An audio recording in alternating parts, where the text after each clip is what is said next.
Hello, আসসালামু আলাইকুম সবাইকে। কেমন আছো তোমরা সবাই? তোমাদের সবাইকে ওয়েলকাম করছি আজকের লাইভ বায়োলজি ক্লাসে, যেখানে আমরা পড়াবো ডিএনএ রেপ্লিকেশন অথবা ডিএনএ প্রতিলিপন। আমরা অনেক আগেই তোমাদেরকে পোল দিয়ে টপিক সব ডিসাইড করে ক্লাসটা রেডি করে ফেলেছি এবং তোমাদেরকে সময়টাও জানিয়ে দেওয়া হয়েছিল। আমরা একদম 3টা বাজে চলে এসেছি ডিএনএ রেপ্লিকেশনের আজকের এই ক্লাসটা নিয়ে। আশা করছি তোমাদের সবার জন্য খুবই দারুণ একটা ক্লাস হতে যাচ্ছে। তোমরা সবাই দ্রুত দ্রুত জয়েন করে নাও এবং একই সাথে তোমার কোনো ফ্রেন্ড যদি থাকে তাদেরকেও মেনশন করে দিতে পারো, যেন ওরাও ওদের ডিএনএ রেপ্লিকেশন সম্পর্কিত যে কোনো সমস্যা সহজে এখান থেকে সলভ করে নিতে পারে।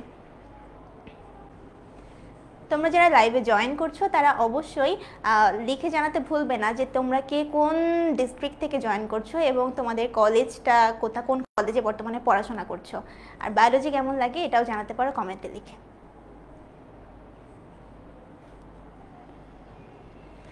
ডিএনএ রেপ্লিকেশন টপিকটা ইউজুয়ালি সবারই একটু কঠিন লাগে। আমি নিজেও যখন এইচএসসির টাইমে ছিলাম তখন আমারও একটু কঠিনই লাগতো বলা যায়, এবং যেসব স্টুডেন্ট আমার সান্নিধ্যে এসেছে সবারই দেখেছি যে এইচএসসি পরীক্ষার মানে ক্যান্ডিডেট হোক অথবা অ্যাডমিশনের দিকে হোক, সবাই দেখাচ্ছে এই টপিকটা একটু ভয়ে পায় বলেই আমার ধারণা। আমরা কিছুক্ষণের মধ্যে শুরু করে দিব ক্লাসটা।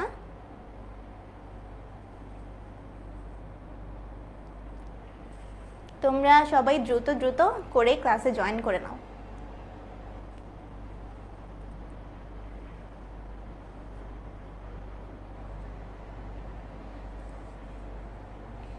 বায়োলজিতে আমাদের যেসব টপিকগুলো আছে বা যেসব চ্যাপ্টারগুলো আছে, এর মধ্যে বোটানির ফার্স্ট চ্যাপ্টারটা বেশ বড় এবং শুরুতে বিভিন্ন অঙ্গাণুর বর্ণনার পরে আমাদের ক্রোমোজোম, তারপর নিউক্লিক অ্যাসিড, ডিএনএ, আরএনএ নিয়ে একটা বিশদ ধরনের একটা আলোচনা প্রায় শুরু হয়ে যায়, এবং তারই ধারাবাহিকতায় আমাদের আজকে একটা সেটা হচ্ছে ডিএনএ রেপ্লিকেশন অথবা ডিএনএ অনুলিপন।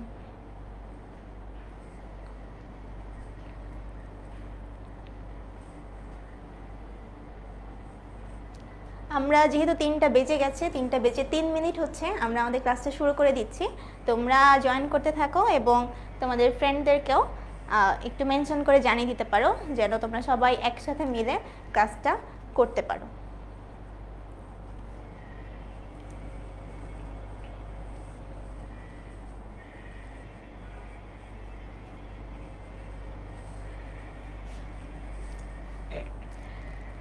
তো আমাদের কোষ ও কোষের গঠনে ডিএনএ রেপ্লিকেশনের যে পর্যায়টা আছে, আমরা একটু শুরুতে যদি চলে যাই যে ডিএনএ রেপ্লিকেশন বলতে আমরা আসলে কি বুঝি।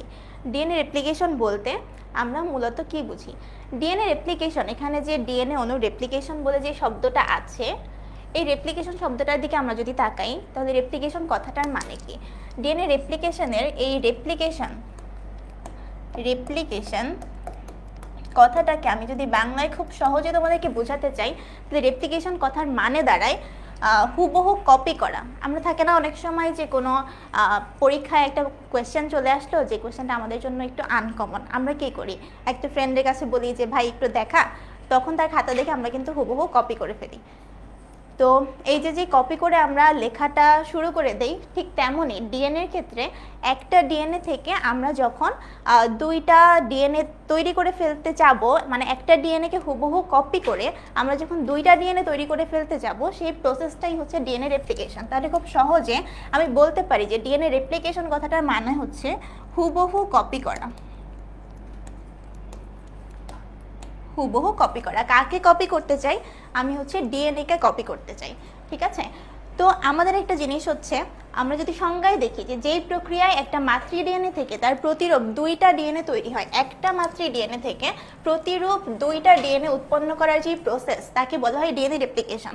আরেকটা এক্সাম্পল দিই, অনেক সময় দেখা যায় যে আমরা তোমরা অনেকে আছো যে ফুটবল খেলা অনেক পছন্দ করো, তো ফুটবল খেলার ক্ষেত্রে যেসব মানে মেসি বলো, রোনালদো বলো, নেইমার বলো, এরা সবাই কিন্তু অনেক দামি দামি জার্সি পরে, কিন্তু আমরা যারা একটু গরিব মানুষ আছি আমরা কিন্তু ইউজুয়ালি ওই দামি লেভেলের জার্সিগুলো কিনে পরি না। আমরা যে জার্সিগুলো পরি 1000, 1200, 500, 700 টাকা, 200 টাকা, 300 টাকা দিয়ে, সেগুলোকে আমরা বলতে পারি যে ওই হাই কোয়ালিটি জার্সিগুলোর একদম কপি। তো ডিএনএ রেপ্লিকেশনের ব্যাপারটাও অনেকটা তেমনই, ঠিক আছে? এখন ডিএনএ রেপ্লিকেশনের ক্ষেত্রে ধরো আমাদের এই যে একটা ডিএনএ থেকে আমরা দুইটা ডিএনএতে কনভার্ট করব, এই ব্যাপারটা সম্পর্কে বিভিন্ন বিজ্ঞানী বিভিন্ন রকম চিন্তাভাবনা করেছেন এবং চিন্তাভাবনা করে ওনরা তিনটা অনুকল্প ভেবেছেন যে তিনটা প্রসেসে আসলে ডিএনএ রেপ্লিকেশনটা হতে পারে। তো তিনটা প্রসেসের নাম কি? তিনটা প্রসেসের নামের মধ্যে একটা হচ্ছে সংরক্ষণশীল অনুকল্প, একটা হচ্ছে অর্ধ সংরক্ষণশীল অনুকল্প, আর একটা হচ্ছে বিচ্ছুরণশীল অনুকল্প।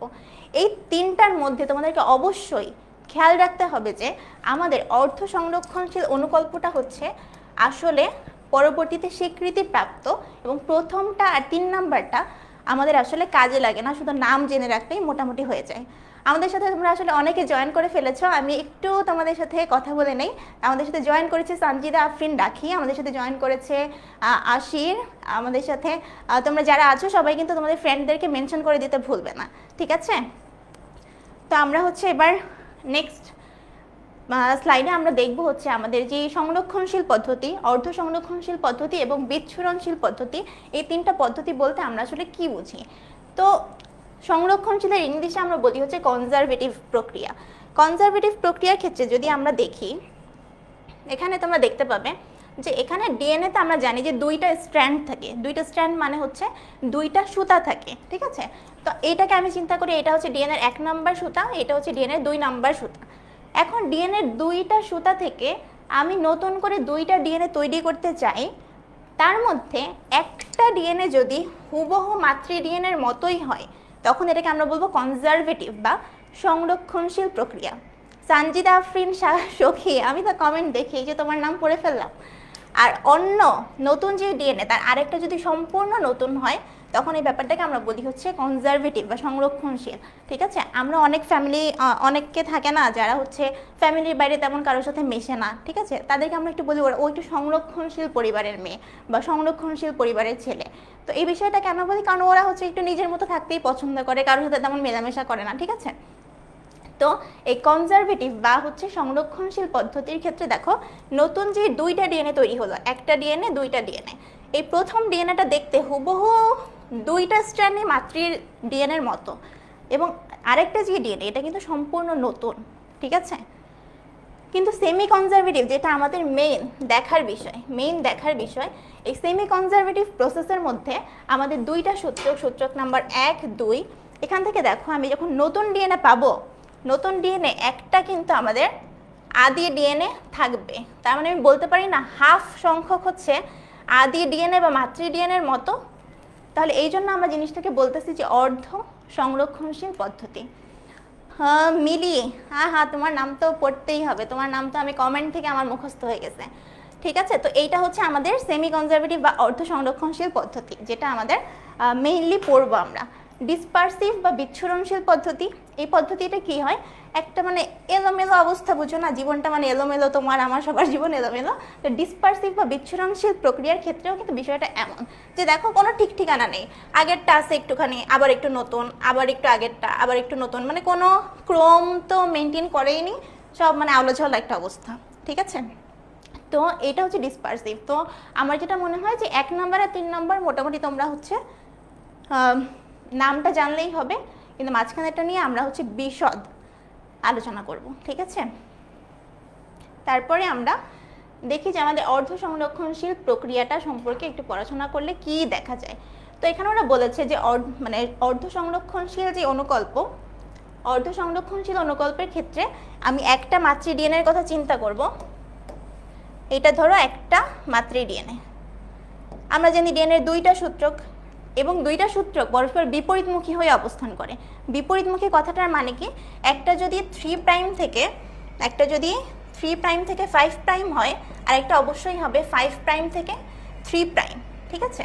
তো এই দুইটা সূত্রকে আমি ধরো এরকম আলাদা করে ফেললাম।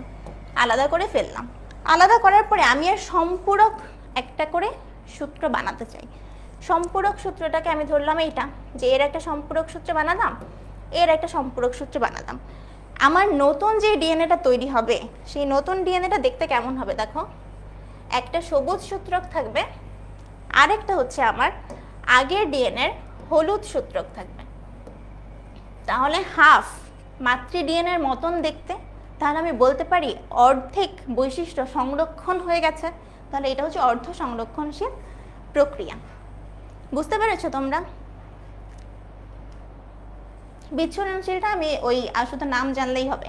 এখন আমি যদি তোমাদেরকে একটা কোয়েশ্চেন করি যে বলো তো, আমি ডিএনএ রেপ্লিকেশন পড়তে চাচ্ছি, ডিএনএ রেপ্লিকেশন আমি পড়বো, ডিএনএ একটা থেকে দুইটা হবে, কিন্তু বাবা আমার এসবের দরকার কি? কেন ডিএনএ রেপ্লিকেশনের মাধ্যমে একটা থেকে দুইটা ডিএনএ তৈরি হওয়া দরকার?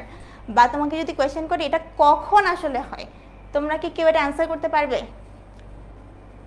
বলো তো।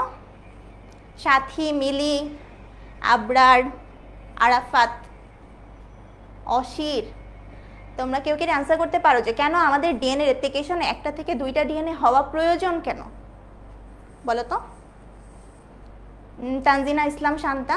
আচ্ছা দেখো আমি বলি কেন দরকার। আমরা জানি আমাদের মাইটোসিস কোষ বিভাজনে একটা কোষ থেকে আমরা নতুন দুইটা কোষ তৈরি করতে পারি এবং তারা দেখতে হুবহু একই রকম হয়, হুবহু একই রকম হয়। তা আমি যখন একটা কোষ চিন্তা করব, কোষের মধ্যে হচ্ছে ক্রোমোজোম থাকে, ক্রোমোজোমের মধ্যে আমাদের হচ্ছে ডিএনএ থাকবে, তাই না? তো ধরলাম এর মধ্যে এই ডিএনএটা আছে। এখন আমি চাই একটা কোষ থেকে দুইটা কোষ তৈরি করতে, একটা কোষ থেকে আমি চাই হুবহু দেখতে দুইটা কোষ তৈরি করতে। যখন আমি দুইটা কোষ তৈরি করব, দেখবো যে আমার কাছে ডিএনএ তো আছে একটা, তো আমি একটার মধ্যে দিতে পারতেছি। আমার কি জেনেটিক বৈশিষ্ট্য, আমার এই চোখ, নাক, কান, চুল, আমার বৈশিষ্ট্য, স্বভাব, এই সব কিছুর জন্য আরেকটা কোষের মধ্যে এই ডিএনএ লাগবে না? এই ডিএনএ তো আরেকটা কোষের মধ্যেও লাগবে। তো এই জন্য মাইটোসিস কোষ বিভাজনের সময় আমার হাতে যেন দুইটা ডিএনএ থাকে, এইটার জন্য এই মাইটোসিস প্রসেসের আগেই আমরা আমাদের এই দুইটা ডিএনএ তৈরি করে ফেলি, মাইটোসিস প্রসেসের আগেই। তো দেখো আমরা যদি কোষ চক্র সম্পর্কে তোমরা জানো কিনা, কোষ চক্রের ক্ষেত্রে কি হয় দেখো, কোষ চক্রের ক্ষেত্রে আমাদের মাইটোসিস তো হয়, মাইটোসিস তো হয়, মাইটোসিসের আগে কি হয় বলো তো? মাইটোসিসের আগে একটা প্রস্তুতিমূলক ধাপ থাকে, প্রস্তুতিমূলক ধাপের নাম হচ্ছে ইন্টারফেজ, নাম হচ্ছে ইন্টারফেজ। এই জিনিসটা চক্রাকারে ঘুরতে থাকে, ইন্টারফেজ মাইটোসিস। তো মাইটোসিসে মেইনলি আমার ওই একটা কোষ থেকে দুইটা কোষের বিভাজনটা হয়। তো ইন্টারফেজ মানে প্রস্তুতিমূলক পর্যায়, প্রস্তুতিমূলক পর্যায়ে আমি আসলে একটা ডিএনএ থেকে দুইটা ডিএনএ তৈরি করে নিব। এখন ইন্টারফেজের মধ্যে তোমরা জানো যে এখনই বলবা যে আপু ইন্টারফেজের মধ্যে তো তিনটা ধাপ আছে, G1 আছে, S আছে, G2 আছে। তো আমি লিখি যাচ্ছে এখানে হচ্ছে ইন্টারফেজের মধ্যে G1 আছে, S আছে, G2 আছে। তাহলে এই তিনটার মধ্যে কোথায় আসলে আমার ডিএনএটা এরকম কপি করে ফেলে, কেউ বলতে পারো? আরাফাত লিখেছো বংশবৃদ্ধি, ইয়েস, বংশবৃদ্ধির জন্যই লাগে। তো দেখো এই তিনটা ধাপের মধ্যে আমার এস যেই পর্যায়টা আছে, এস পর্যায়ে মেনলি আমার ডিএনএ অনুলিপনটা হয় বা প্রতিলিপনটা হয়। ইয়েস, শান্তা ঠিক বলেছে, ইন্টারফেজে হয়। ইন্টারফেজের যদি আমি আরও স্পেসিফিক্যালি বলতে চাই তখন হবে হচ্ছে ইন্টারফেজের এস যে ধাপটা আছে সেখানে হয়। ভেরি গুড, ঠিক আছে। তো আমি যদি কোয়েশ্চেন করি যে কখন হয়, তাহলে এটা হলো ইন্টারফেস পর্যায়ে হবে। এবং ইন্টারফেস পর্যায়ের কখন, মোস্ট স্পেসিফিক ওয়েতে যদি অ্যান্সার করো তাহলে ইন্টারফেজের এস যে ধাপটা আছে এস ধাপে হবে, ঠিক আছে। হ্যাঁ তোমরা আসলে ঠিকঠাকই উত্তর দিয়েছো, আরাফাত, শান্তা, মিরাজ হোসাইন, একদম কারেক্ট অ্যান্সার।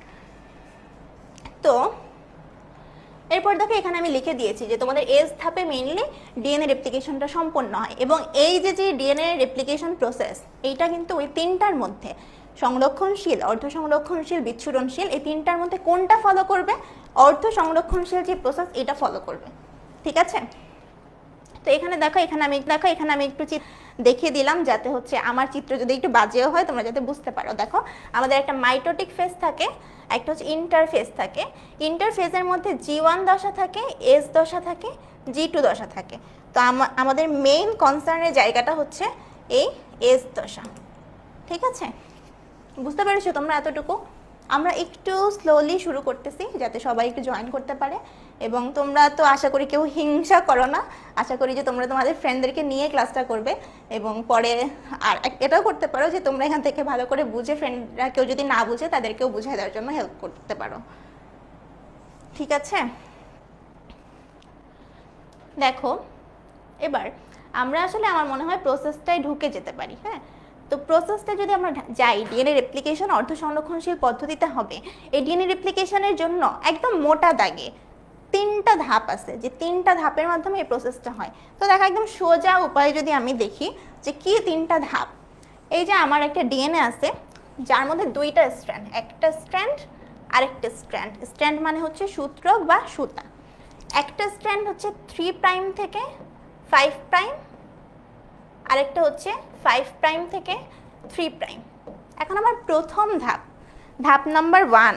ধাপ নাম্বার 1 হচ্ছে আমি এই মাঝখানের যে বন্ধনগুলো আছে এই বন্ধনগুলোকে ভেঙে ফেলবো, ভেঙে 2টা সূত্রকে আলাদা করে ফেলবো। তাহলে এটা হচ্ছে আমার ধাপ নাম্বার 1, যে আমি বন্ধনটাকে ভেঙে সূত্র 2টাকে আলাদা করে ফেলবো। এবার আমার পরের ধাপটা কি? পরের ধাপ হচ্ছে এর সম্পূরক একটা সূত্রকে আমি তৈরি করব। এখন সম্পূরক সূত্র মানে কি? আমরা জানি ডিএনএর এখানে আমাদের অনেকগুলো নাইট্রোজেন বেস থাকে। আমি আশা করছি যে তোমরা হচ্ছে ডিএনএ সম্পর্কে একটা প্রপার আইডিয়া রাখো। যদি ডিএনএ সম্পর্কে বুঝতে কারো অসুবিধা হয় সেটা আমাকে একটু জানাও। তো আমাদের নাইট্রোজেন বেসগুলো হচ্ছে এ, জি, টি, সি। তো সম্পূরক কথাটা আমি যখন বলবো, সম্পূরক কথাটার মানে কি? আমার যদি একটা সূত্রে এ থাকে এর সাথে অবশ্যই আরেকটা সূত্রে টি যুক্ত হবে, একটা সূত্রে যদি সি থাকে আরেকটা সূত্রে অবশ্যই জি যুক্ত হবে, একটা সূত্রে যদি জি থাকে তাহলে অবশ্যই আরেকটা সূত্রে সি যুক্ত হবে। এবং এরা হাইড্রোজেন বন্ধন এ আর টি এর মধ্যে সবসময় 2টা থাকবে, আর সি আর জি এর মধ্যে সবসময় 3টা করে হাইড্রোজেন বন্ধন থাকবে। এই ব্যাপারটা হচ্ছে সম্পূরক সূত্রক তৈরি। তাহলে আমার নাম্বার 2 ধাপে আমি যেটা তৈরি করতে চাই, এই প্রত্যেকটা সূত্রকের জন্য কমপ্লিমেন্টারি সূত্রক বা সম্পূরক সূত্রক আমি তৈরি করতে চাই। তাহলে এটা হচ্ছে সম্পূরক সূত্রক তৈরি করতে চাই। এবং 3 নাম্বার ধাপে যে কি হবে, আমার 2টা সূত্রক তো তৈরি হয়ে গেল, এত জিনিসপত্র আমি তৈরি করব। হতে পারে না যে আমি এখানে কোনো একটা ভুল হয়ে গেল, তো ভুলটা আমি যাতে ঠিক করে নিতে পারি, মেরামত করে নিতে পারি, এইটার জন্য আমার 3 নাম্বার ধাপে আমরা আসলে কি করি? 3 নাম্বার ধাপে আমরা করি হচ্ছে মেরামত। ঠিক আছে? তাহলে মোটা দাগে আমরা এই 3টা জিনিস আসলে মনে রাখবো। প্রথমে যে ডিএনএ হলো রেপ্লিকেশনের ধাপে প্রথমে ডাবল হেলিক্সের 2টা স্ট্র্যান্ডকে আমরা একক স্ট্র্যান্ডে রূপান্তর করব। তারপরের ধাপে আমরা সম্পূরক স্ট্র্যান্ডটা তৈরি করতে চাই। 3 নাম্বার ধাপে আমরা কোনো ভুল হলে সেটা মেরামত করতে চাই অথবা প্রুফ রিড করতে চাই। তোমরা সবাই এতটুকু বুঝতে পেরেছো কিনা আমাকে একটু কমেন্টে জানিয়ে দাও। আমরা হচ্ছে এখন প্রত্যেকটা ধাপের একদম ডিটেলস পড়তে চেষ্টা করব। ঠিক আছে? এখন দেখো, আমরা প্রথম ধাপে বলেছি আমরা একটা সূত্রক থেকে 2টা সূত্রকে পৃথক করে ফেলবো। তাহলে আমি একটা ডিএনএ একে তোমাদের দেখানোর চেষ্টা করি যে এইটা যদি আমি একটা ডিএনএ আঁকি, হ্যাঁ, একটা ধরলাম হচ্ছে 3 প্রাইম থেকে 5 প্রাইম, আরেকটা হচ্ছে 5 প্রাইম থেকে 3 প্রাইম। এখন আমার প্রশ্ন হচ্ছে এই পুরো ডিএনএ কোনো একটা নির্দিষ্ট জায়গায় তো আমার ডিএনএ রেপ্লিকেশনটা শুরু হবে। যে নির্দিষ্ট জায়গায় ডিএনএ রেপ্লিকেশনটা শুরু হবে সেই নির্দিষ্ট জায়গাটা কোথায় হতে পারে? সেই নির্দিষ্ট জায়গাটা আমি ধরলাম এটা। এখন এই নির্দিষ্ট যে জায়গা থেকে ডিএনএ রেপ্লিকেশনটা শুরু হয় সেই নির্দিষ্ট জায়গাটাকে আমরা কি বলি? সেই নির্দিষ্ট জায়গাটাকে আমরা বলি সূচনা বিন্দু, কারণ এখান থেকে সূচনা হয়। তো সূচনা বিন্দু বলতে পারি আমি। সূচনা বিন্দুর ইংলিশে এখানে আমাদের একটা নাম বলছে যে এই জায়গাটার নাম হবে origin of replication. Origin of replication. এখন দেখো রেপ্লিকেশন প্রসেসটার অরিজিন কথাটার মানে হচ্ছে যেখান থেকে সূচনা হয়।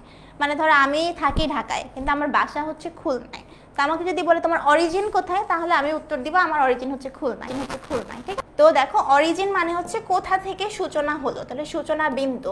এইটাকে মোস্ট ইন্টারেস্টিং দিয়ে এটাকে আবার বলে অরি। কি বলে? অরি। ঠিক আছে, এটাকে বলা হয় অরি। এখন তোমাদেরকে আমি যদি একটা প্রশ্ন করি যে বলো তো এত এত জায়গা বাদ দিয়ে এই জায়গাতেই কেন অরিটা হবে?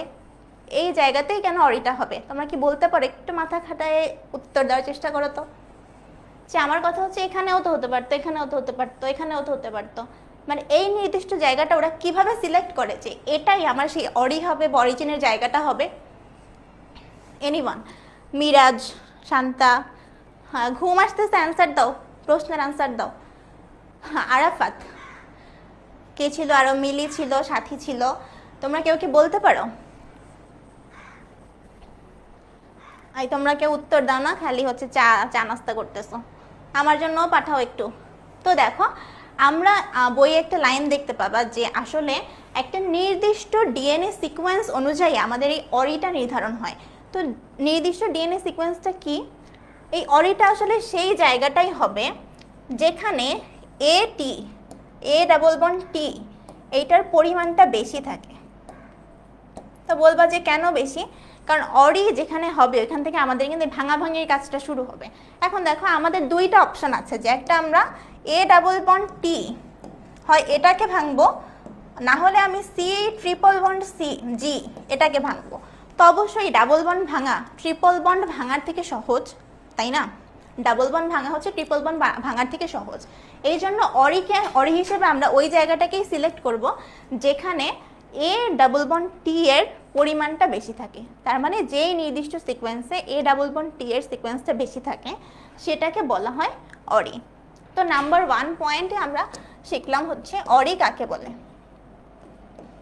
ঠিক আছে, এখন অরি আমরা বুঝে গেলাম। এখন এই যে জায়গাটা আমি আঁকলাম এর মাঝখানের জায়গাটা কি ফাঁকা থাকে? মাঝখানের জায়গাটা কিন্তু ফাঁকা থাকে না। এখানে কিন্তু আমার ওই এ জি টি সি এগুলা বসানো থাকে, ঠিক আছে? এবং এগুলার মধ্যে হাইড্রোজেন বন্ড থাকে, হাইড্রোজেন বন্ড থাকে। তার মানে এর মাঝখানে এরকম দাগ দাগ একটা ব্যাপার থাকবে, দাগ দাগ একটা ব্যাপার থাকবে। তো আমার পরের ধাপের কাজ হচ্ছে আমি এই দাগ দাগ ব্যাপারটাকে ভাঙতে চাই, ঠিক আছে? এই দাগ দাগ ব্যাপারটাকে ভাঙতে চাই। তো ভালো কথা, আমি হচ্ছে আরেকবার একটু আমার ছবিটা, না এই কালারটা আমার পছন্দ না, আমি আরেকবার ছবিটা এঁকে নেই। ও ঠিক আছে, তোমরা এই দুপুরবেলা ঘুমাও, এটা কেমন কথা? তো সেই 3 প্রাইম এই পাশে হচ্ছে 5 প্রাইম, আর নিচে আমি দিলাম 5 প্রাইম থেকে 3 প্রাইম। এখন সব জায়গায় দেখবো যে কিছু সংসার হচ্ছে সুখের, সেই সুখের সংসারে কেউ থাকে না, আগুন জ্বালাতে আসে, সংসার ভাঙতে আসে। তো ডিএনএ দুইটা সূত্রক মিলে ভালো মতো সংসার করতেছিল, কিন্তু ভাই মানুষের তো পছন্দ না, ওরা চায় সংসারটাকে ভাঙতে। তো সেরকম একটা বান্দাকে আমি যদি নিয়ে আসি, তার নাম হচ্ছে পিঙ্কি বানু, ঠিক আছে? তার নাম হচ্ছে পিঙ্কি বানু। পিঙ্কি বানুর নাম হচ্ছে, পিঙ্কি বানু দেখতে হচ্ছে এরকম, এবং ওর মুখ দিয়ে যা বলে একদম কেচির মতো সব কেটে যায়। তো এখানে ধরো সেই ধারালো দাঁত, ঠিক আছে? তো এই বান্দা এসে এই দুইটা সূত্রকে পৃথক করতে চায়। দুইটা সূত্রকে পৃথক করতে গেলে ওর কি করতে হবে? ওই মাঝখানে যে হাইড্রোজেন বন্ধন, ওদের মধ্যে যে শক্তিশালী বন্ধন দিয়ে ওরা আটকে আছে, সেই বন্ধনটাকেও ভেঙে ফেলতে চায়। তাহলে এই বান্দা কাজ করবে কোথায় জানো? এই বরাবর, কারণ এই বরাবর ছিল সেই পিঙ্কি কালারের হাইড্রোজেন বন্ধন, ঠিক আছে? তো আমরা এই এনজাইমটার নাম কি বললাম? এনজাইমের নাম হচ্ছে হেলিকেজ। Very very important. হেলিকেজের হ দিয়েই আমরা মনে রাখবো ওর কাজ হচ্ছে সুখের সংসারের হাইড্রোজেন বন্ধনকে ভেঙে ফেলা, হাইড্রোজেন বন্ধনকে ভাঙা। এই জিনিসগুলো ভালো করে মনোযোগ দিয়ে দেখো, কারণ আমি কিন্তু একটু পরে তোমাদেরকে আবার কোয়েশ্চেন জিজ্ঞাসা করবো যে যা পড়াইছি মনে আছে কিনা তোমাদের। এখন দেখো, যদি আমি এই হাইড্রোজেন বন্ধনটা ভেঙে দেই, পরের ধাপে এরকম একটা সিনারিও কি তৈরি হবে না? এই যে সুখের সংসার ছিল, ভাঙন হয়ে গেল, ঠিক আছে? এবার সবুজটা দেই, সুখের সংসার ছিল, ভাঙন হয়ে গেল, হয়ে গেল। তো এই পাশে আমি যদি আঁকি, এটা হচ্ছে 3 প্রাইম, 3 প্রাইম থেকে এই পাশে 5 প্রাইম, আর এখানে হচ্ছে 5 প্রাইম থেকে 3 প্রাইম। তাহলে এই পিঙ্কি তো খুবই খুশি, খুশি মনে এটা কাটতে কাটতে কাটতে কাটতে যাচ্ছে এই পাশে।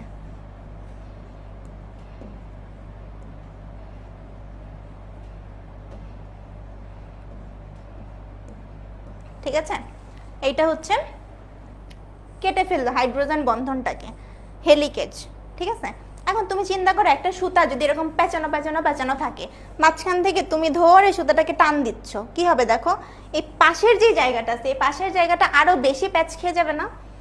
তো এই অতিরিক্ত প্যাচ যাতে না খায়, মানে ধর আগে দেখো একটু খোলা খোলা ছিল, পরেরটা আমি একটু চাপা চাপা করে রাখছি, হ্যাঁ, তো এই চাপাটা যাতে এরকম পাক খেয়ে না যায়, অতিমাত্রায় পেঁচানো অবস্থা যাতে তৈরি হয়ে না যায়, সেই জন্য এখানে একটা প্রোটেক্টিভ এনজাইম এসে কাজ করে। এই আসতেছে, হ্যাঁ, এই যে, না এটা একটু সুন্দর করে রাখতে হবে, দেখো এখানে একটা প্রোটেক্টিভ এনজাইম এসে কাজ করবে। ঠিক আছে, তাহলে কি বললাম, এই অতিমাত্রায় পেঁচানো অবস্থা যাতে তৈরি হয়ে না যায়, এই জন্য এখানে যে এনজাইমটা হিসেবে এসে কাজ করবে তার নাম হচ্ছে টি দিয়ে, এই যে চোখ এঁকে দিলাম, তারপর হচ্ছে মুখ এঁকে দিলাম। ঠিক আছে, তো এই বান্দার নাম হচ্ছে টি দিয়ে, এর নাম হচ্ছে টপো আইসোমারেজ, টপো আইসোমারেজ। এখন তোমরা কি বলবা জানো, তোমরা বলবা যে আপু কি একটা বড় নাম বললেন, এই নাম তো মনেও থাকবে না, মগজেও থাকবে না। ঠিক আছে, তো ব্যাপারটা কেমন আমি একটু তোমাদেরকে সহজ করে বলি। তোমরা আইসোমার কথাটার সাথে তো পরিচিত, তাই না, যে কোনো যৌগের যখন আণবিক সংকেত সেম থাকে কিন্তু গাঠনিক সংকেত ভিন্ন থাকে সেটাকে আমরা বলি আইসোমার। একটু দেখো, একটু বেসিকটা ক্লিয়ার করে পড়ো, যে কোনো যৌগের যদি গাঠনিক সংকেত সেম থাকে, গাঠনিক সংকেত সেম, সরি গাঠনিক ভিন্ন, গাঠনিক ভিন্ন কিন্তু আণবিক সংকেত সেম, আণবিক সংকেত সেম, এই ব্যাপারটাকে কি বলি আমরা, এই ব্যাপারটাকে আমরা আইসোমার বলি না, আইসোমার। তো এখানে দেখো ডিএনএ কি চেঞ্জ হয়ে গেছে, ডিএনএ কিন্তু চেঞ্জ হয়ে যায়নি, জাস্ট ওর অতিমাত্রায় যে পেঁচানো অবস্থা ছিল, মানে এরকম অতিমাত্রায় যে পেঁচানো অবস্থা, এটাকে খুলে ও একটু পাকটা যাতে কম লাগা থাকে সেইটা করতে হেল্প করতেছে। তার মানে কি গাঠনিক সংকেতটা একটু চেঞ্জ হলো, আণবিক সংকেতটা সেম, এই জন্য আমাদের এই এনজাইমের নামে কি আছে দেখো আইসোমারেজ। আর টপো কেন, টপ কথাটার মানে হচ্ছে পজিশন, টপ কথাটার মানে হচ্ছে পজিশন। পজিশন মানে কি, মানে ও কিন্তু এটা নির্দিষ্ট জায়গায় এসে কাজ করতেছে, যেই জায়গায় পাক বেশি খেয়ে যাচ্ছে সেই জায়গায় এসে ও কাজ করতেছে, তাহলে নির্দিষ্ট একটা জায়গায় এসেও যেহেতু কাজ করতেছে এই জন্য ওর নাম টপো, মানে পজিশন, জায়গায় এসে কাজ করতেছে, এবং সাথে আইসোমারেজ। ঠিক আছে, তো এই দুইটা প্রসেস যখন হয়ে গেল, তখন যেহেতু এই দুইটা স্ট্র্যান্ড অনেক দিন ধরে একসাথে ছিল, অনেক দিন ধরে একসাথে থাকার কারণে ওদের মধ্যে থাকে না, তোমরা দুই ফ্রেন্ড যখন একসাথে বসো, টিচার হুট করে উঠাই দিল, উঠাই দেওয়ার পরে কি হলো, তুমি হচ্ছে চিন্তা করো একজনকে উঠাই দিল, আরেকজন ভাবো যে থাক আমিও একটু কথা বলি যাতে আমাকে উঠায়, বাইরে কান ধরে দাঁড় করায় দেয়, এরকম একটা বিষয় হয় না। তো এই দুইজন না এতদিন একসাথে ছিল, যতই হেলিকেজ এনজাইম ওদেরকে আলাদা করে দিক, ওরা চায় আবার একসাথে মিশে যেতে, আবার একসাথে পাক খেয়ে যেতে, আবার এদের মধ্যে হাইড্রোজেন বন্ধন তৈরি করতে। কিন্তু হাইড্রোজেন বন্ধন যাতে আর তৈরি না হতে পারে সেই জন্য আরেক দরজাল জিনিসপত্র কাজ করে। সে কে, সে হচ্ছে single strand binding protein, single strand binding protein. এটাকে এভাবে না দিয়ে আমি যদি আরেকটু সুন্দর করে দিতে পারি জানো, এরকম ধরো এই যে সিঙ্গেল স্ট্র্যান্ড বাইন্ডিং প্রোটিন, এই দেখো চোখ মুখ এঁকে দিই একটু, মানে ওরা খুব খুশি, সংসার ভাঙতে পারছে, খুশির কোনো শেষ নাই, এই যে হাত দিয়ে এটাকে টেনে ধরে আছে। ঠিক আছে, যে তুমি কোনোভাবেই আর একসাথে হাইড্রোজেন বন্ধন তৈরি করতে পারবে না। তো এটার নাম আমি কি বললাম, এটার নাম আমি বললাম সিঙ্গেল স্ট্র্যান্ড বাইন্ডিং প্রোটিন। কেন single strand binding protein, single strand binding protein এই জন্য কারণ দেখো ওরা কার সাথে যুক্ত হয়ে কাজ করতেছে, এই স্ট্র্যান্ডগুলো বা সূত্রটা যখন সিঙ্গেল হয়ে গেছে, সিঙ্গেল অবস্থায় হয়ে গেছে, তখন যে কিন্তু ওই প্রোটিনগুলো কাজ করতেছে, তার আগে কিন্তু কাজ করতে পারে নাই। ঠিক আছে, তো এই জন্য ওর নাম হচ্ছে সিঙ্গেল স্ট্র্যান্ড বাইন্ডিং প্রোটিন। তো আমরা যদি এই প্রথম ধাপের কথা চিন্তা করি তাহলে কিন্তু আমাদের তিনটা এনজাইম মেইনলি কাজ করছে। একটা হচ্ছে হেলিকেজ এনজাইম, যে হেলিকেজ এনজাইম হাইড্রোজেন বন্ধন ভাঙতে কাজ করে। আমি একটু গুছাই দিই তোমাদের। তাহলে প্রথমে আমরা শিখলাম যেটা একদম নাম্বার 1-এ আমরা শিখছি হচ্ছে অরি। অরি মানে যেখানে আমার হাইড্রোজেন বন্ধন ভাঙার কাজটা শুরু হবে। নাম্বার 2তে আমরা শিখলাম যে হাইড্রোজেন বন্ধন কে ভাঙবে। হাইড্রোজেন বন্ধন ভাঙে যে এনজাইম তার নাম হচ্ছে হেলিকেজ। হেলিকেজ আমি বলছি কিভাবে মনে রাখবো, হ দিয়েই মনে রাখবো যে হাইড্রোজেন বন্ধন ভাঙে। ঠিক আছে, 3 নম্বরে আমি এসে বলছি যে এই যে ভাঙাভাঙির ক্ষেত্রে অনেক পেঁচানো অবস্থা যখন তৈরি হয়ে যাবে, তখন এই অনেক পেঁচানো অবস্থা যাতে তৈরি না হয় এই জন্য কাজ করবে একদম টি দিয়ে টপো আইসোমারেজ। আরেকটা পড়ালাম হচ্ছে টপো আইসোমারেজ। টপো আইসোমারেজ। আর 4 নম্বরে পড়ছি যে সংসার ভেঙে গেছে, ওরা তো চায় আবার হাইড্রোজেন বন্ধন তৈরি করবে, কিন্তু ওই যে দরজার শাশুড়ি থাকে না, ওরকম একটা জিনিস, তার নাম হচ্ছে সিঙ্গেল স্ট্র্যান্ড বাইন্ডিং প্রোটিন। এইটা হচ্ছে আমাদের নাম্বার 1 ধাপ। এতটুকু কি তোমরা বুঝতে পারছো? আমাকে একটু জানাও তো। তোমাদের যদি কোনো কনফিউশন না থাকে আমি আরেকটু সামনের দিকে আগাবো। ততক্ষণে আমি আমার ডিএনএ বাবার চিত্রটা আরেকবার একটু এঁকে ফেলি। কোনো সমস্যা আছে কিনা আমাকে জানাও, কোনো কনফিউশন থাকলে জানাও, আমি এখন প্রশ্ন নিব আর হচ্ছে তোমাদের সাথে একটু গল্প করা যায় কিনা সেটা দেখবো। যেহেতু একটা ধাপ হয়ে গেছে আর তো হয়ে গেল, একটা ধাপ হলে 3টার মধ্যে আর কি লাগে, তাই না? তোমরা কি আমাকে বলছো যে তোমরা হচ্ছে কে কোন কলেজে পড়ো বা কে কোন জেলা থেকে আমাদের সাথে যুক্ত হয়েছো? আমি তো, তোমরা তো একদম টাইম মতো আসোনি। আমি কিন্তু আমার পরিচয়টা দিয়েছিলাম যে আমি হচ্ছে ঢাকা মেডিকেল কলেজের 4th ইয়ারে পড়াশোনা করছি, আর আমার স্কুল ছিল করোনেশন মাধ্যমিক বালিকা বিদ্যালয় খুলনা, আর কলেজও ছিল হচ্ছে government Majid Memorial city college Khulna. তোমরা খুলনার কেউ আছো কিনা, থাকলে একটু সাড়া দিতে পারো। আচ্ছা, তো এই যে অবস্থা, এরকম অবস্থা ছিল। আমি চলে যাচ্ছি একটু পরে যদি কোনো প্রবলেম না থাকে। মিরাজ হোসেন লিখেছো ক্লিয়ার, ওকে। তো দেখো আমাদের এইখান থেকে ভেঙে চুরে আমাদের কিন্তু অন্যরকম একটা সিচুয়েশন এখন তৈরি হয়েছে। অন্যরকম সিচুয়েশনটা কি? সিচুয়েশনটা হচ্ছে এমন একটা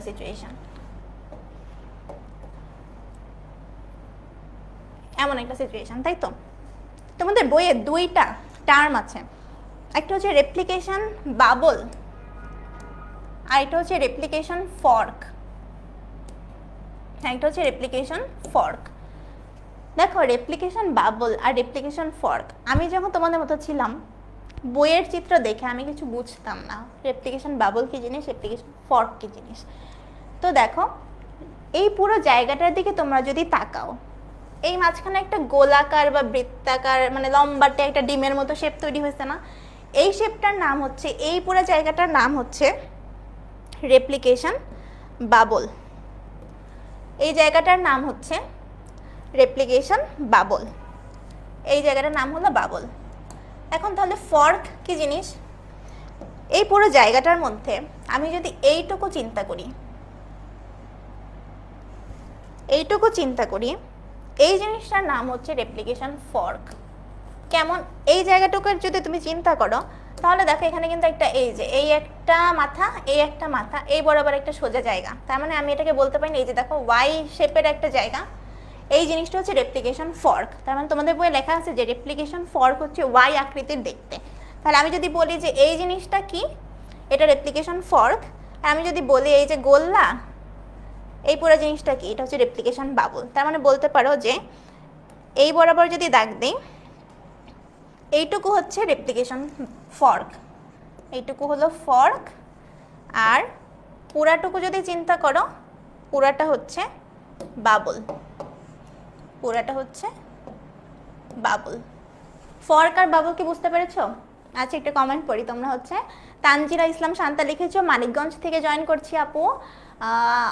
অশির, তোমার নামটা কি? অশির ফরিদপুর থেকে জয়েন করেছি। তারপর জান্নাতুন জুথি, আসসালামু আলাইকুম। ওয়ালাইকুম আসসালাম, কেমন আছো জুথি?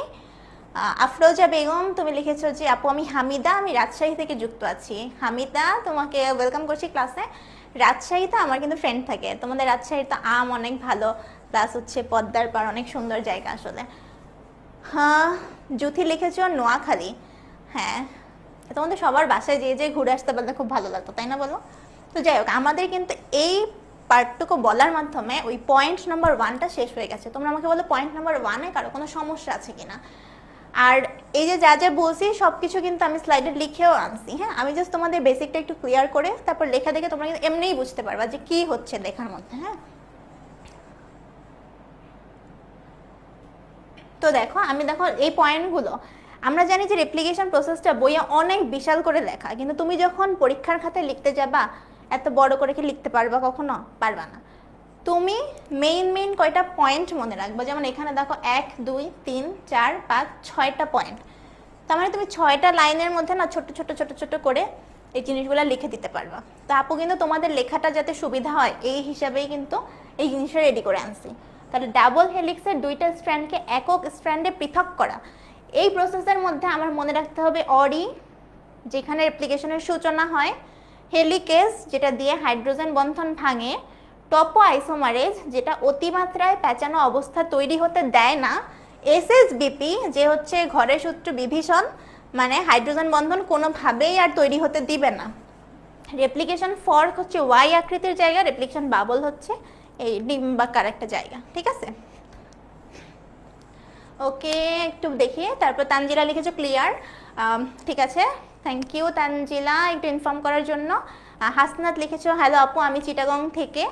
ও চিটাগং তো সেই জায়গা, আমি হচ্ছে হলে যেই রুমে থাকি আমার রুমমেট ও কিন্তু চিটাগংয়ের, তো ওর কাছে চিটাগংয়ের গল্প শুনি, সব কিছুই আছে ওখানে। ও শির, ওকে না ও শির না, ঠিক আছে। আর আপু আপনার দাওয়াত থাকবে রাজশাহীতে আসলে তোমার বাসায় দেখা করে যাবো ইনশাল্লাহ। হাসনাত লিখেছো হ্যালো আমি চিটাগং থাকি। হ্যাঁ শুনলাম তো, চিটাগং গেলে তোমার বাসায় যেয়ে থাকবো। তাহলে হয়ে গেল, সব জেলার মানুষজনের সাথে পরিচয় হয়ে গেল, এখন খালি ট্যুর দিতে হবে। তো দেখো এখানে যা যা আসলে বোঝানোর বিষয় আমি এটা নিজে ছবি এঁকে তোমাদেরকে বুঝাই দিয়েছি, তারপরে আমি একবার একটু দেখাই যে দেখো এই যে ডিএনএ পাক খেয়েছিল কিন্তু এই যে এরকম পাক, এই ছবিটা একটু আসলে ঘোলা আসছে না, পাক খেয়েছিল। এই দেখো একটা হেলিকেজ এনজাইম, এই যে হেলিকেজ এনজাইম এই বরাবর ও কাজ করতেছে, ঠিক আছে। ভেঙে গেল এখানে দেখো যাতে আবার নতুন করে পাক না লাগে এই জন্য টপো আইসোমারেজ এনজাইম কাজ করতেছে। এখানে দেখো এই ওয়াই আকৃতির একটা গঠন তৈরি হচ্ছে যেটাকে বলা হয় রেপ্লিকেশন ফর্ক, আর এই সিঙ্গেল স্ট্র্যান্ডে যেটা বাইন্ড করে আছে তার নাম হচ্ছে সিঙ্গেল স্ট্র্যান্ড বাইন্ডিং প্রোটিন, ঠিক আছে। আর এখানে আমি দেখাইছি যে রেপ্লিকেশন ফর্ক জিনিসটা কি আর রেপ্লিকেশন বাবল, এই দেখো এই সবুজ কালারের যেটা পুরাটা জিনিস জায়গাটা হচ্ছে রেপ্লিকেশন বাবল। আর এইটুকু জায়গা যেটাকে আমরা এই দেখো ওয়াই বলতে পারি না, এই যে একটা মাথা এই ওয়াই জায়গাটা হচ্ছে রেপ্লিকেশন ফর্ক, ঠিক আছে। এই মিলি উগান্ডা থাকো কিভাবে? তোমার কি প্রোফাইল পিকচারে তো মনে হয় কি সুন্দর সাদা সাদা দেখা যাচ্ছে। যাই হোক, এবার আমরা তাহলে পরেরটায় চলে যাই। এতক্ষণ আমি যা পড়ালাম এখানে আসলে সেই জিনিসগুলোই দেওয়া। আমি একটু রিডিং তোমাদেরকে দেখাই যে তোমাদের লেখার ভাষাগুলো কেমন হবে, ঠিক আছে। তো দেখো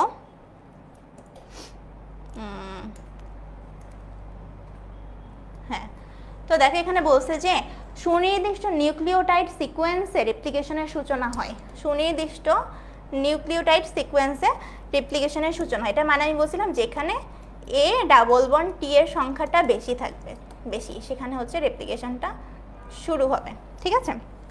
তারপরে বলছে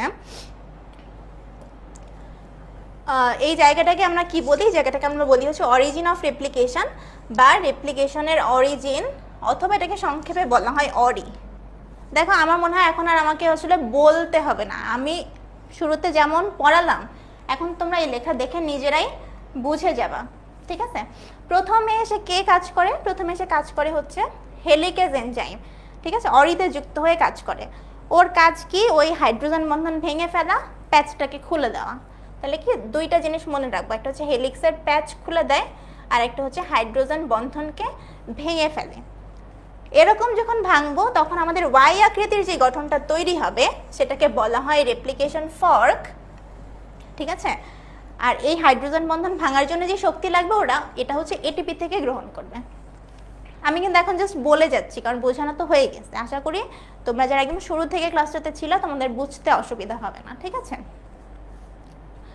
ওরা বলতেছে যে দুইটা স্ট্র্যান্ড যেহেতু এতদিন একসাথে ছিল, ওরা আবার নতুন করে হাইড্রোজেন বন্ধন তৈরি করতে চায়, কিন্তু যাতে এই হাইড্রোজেন বন্ধন তৈরি না হয় এই জন্য কাজ করে সিঙ্গেল স্ট্র্যান্ড বাইন্ডিং প্রোটিন। ঠিক আছে, ওর কাজ কি তাহলে? হাইড্রোজেন বন্ধন তৈরি হতে দেয় না। টপো আইসোমারেজ কি করে? একসাথে যাতে প্যাচ খেয়ে যেতে না পারে, জিনিসটা যাতে জড়ো হয়ে যেতে না পারে, ঠিক আছে, এই জিনিসটা ও মেনটেন করে। টপো আইসোমারেজ কি করে? একসাথে জড়ো হতে দেয় না বা পুনরায় প্যাচ তৈরি হতে দেয় না। ঠিক আছে,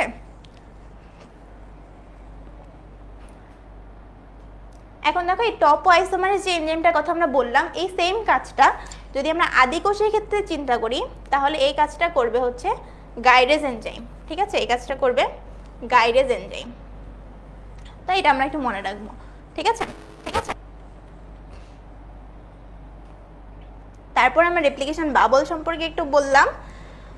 রেপ্লিকেশন বাবল, ঠিক আছে, বাবলটা আমরা বললাম ওই যে মাঝখানে যে নতুনভাবে একটা ফাঁকা জায়গা তৈরি হয় সেটাকে বলে রেপ্লিকেশন বাবল।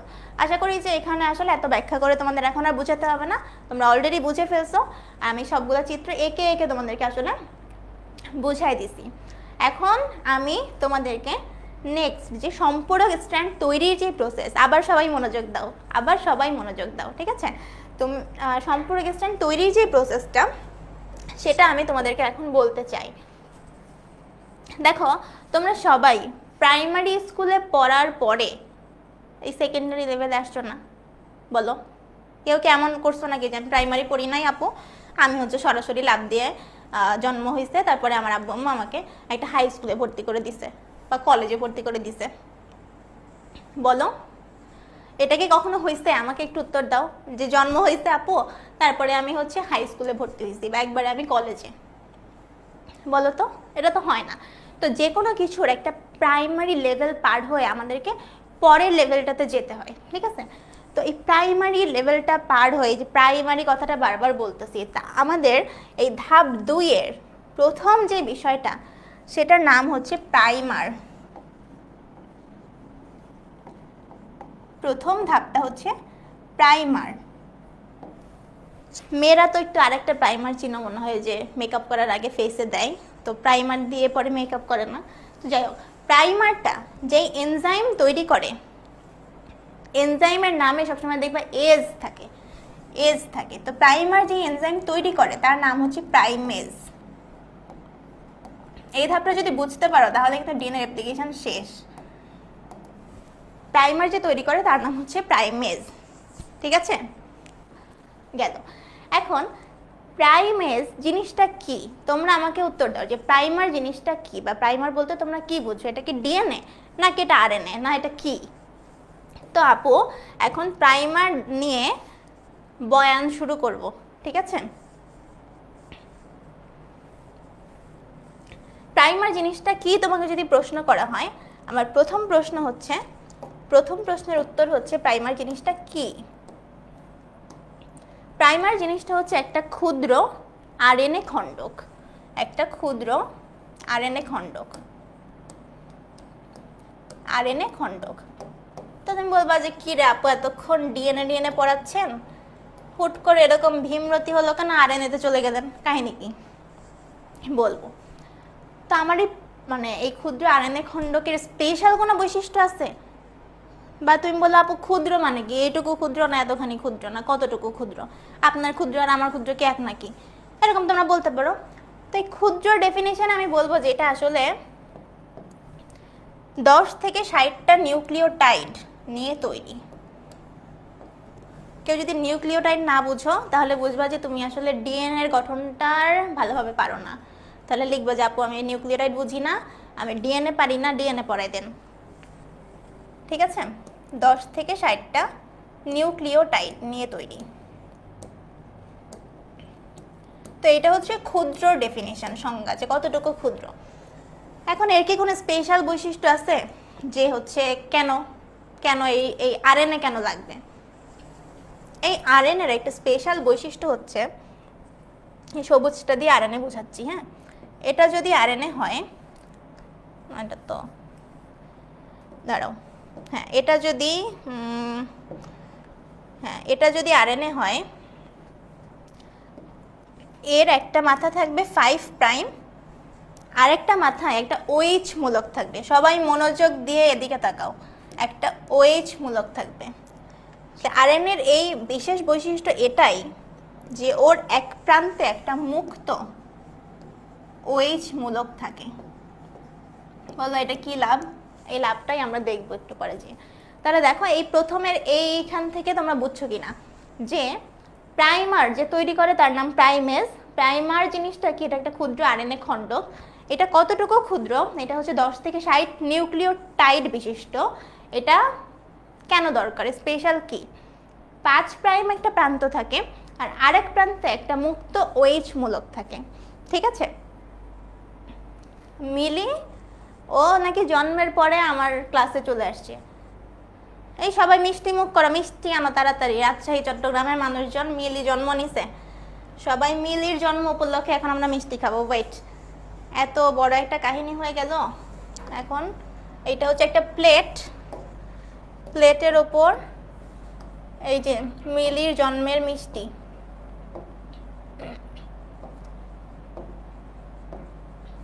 ফর মিলি। ঠিক আছে, সবাই মিলির জন্মের মিষ্টিটা খেয়ে ফেলো তাড়াতাড়ি, তারপরে প্রাইমার সম্পর্কে একটু পড়াশোনা করে নাও। ঠিক আছে, গেল। আচ্ছা, তারপরে দেখো প্রাইমার সম্পর্কে আমরা পড়লাম। এখন আমি দেখি যে প্রাইমারটা আমার আসলে কি কাজে, এত প্রাইমার নিয়ে কেন আলোচনা করলাম। আবার আমরা হচ্ছে সেই ডিএনএ এর 2টা স্ট্র্যান্ড আঁকবো। ধরো আমি একটু এবার মানে সিম্পলিফাইড করে আঁকতেছি, হ্যাঁ, যাতে আমার একটু বোঝাতে হেল্প হয়। এমন, তাই তো? এবার এই পাশ থেকে আমি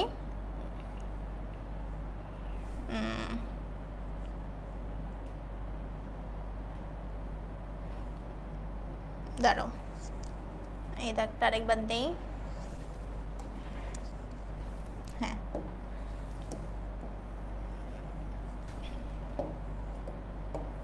প্রাইমার ভুলে যেও না কিন্তু আমি আঁকতে যাই আবার। ঠিক আছে, তাহলে দেখো আমি যদি চিন্তা করি, এবার মার্কিংটা করে দিই তোমাদের, যে এইটা হচ্ছে আমার 3 প্রাইম প্রান্ত, এটা হচ্ছে 5 প্রাইম প্রান্ত। এটা তাহলে কি হবে? নিচেরটা যেহেতু বিপরীতমুখী, এটা 5 প্রাইম হবে, এইটা হচ্ছে 3 প্রাইম হবে। তো না, এই জিনিসে হুট করে এসে না ডিএনএ কি দেখছে, জন্মের পর টেন্নির স্কুলে, ও টেন্নির স্কুলের পাগলা ভক্ত।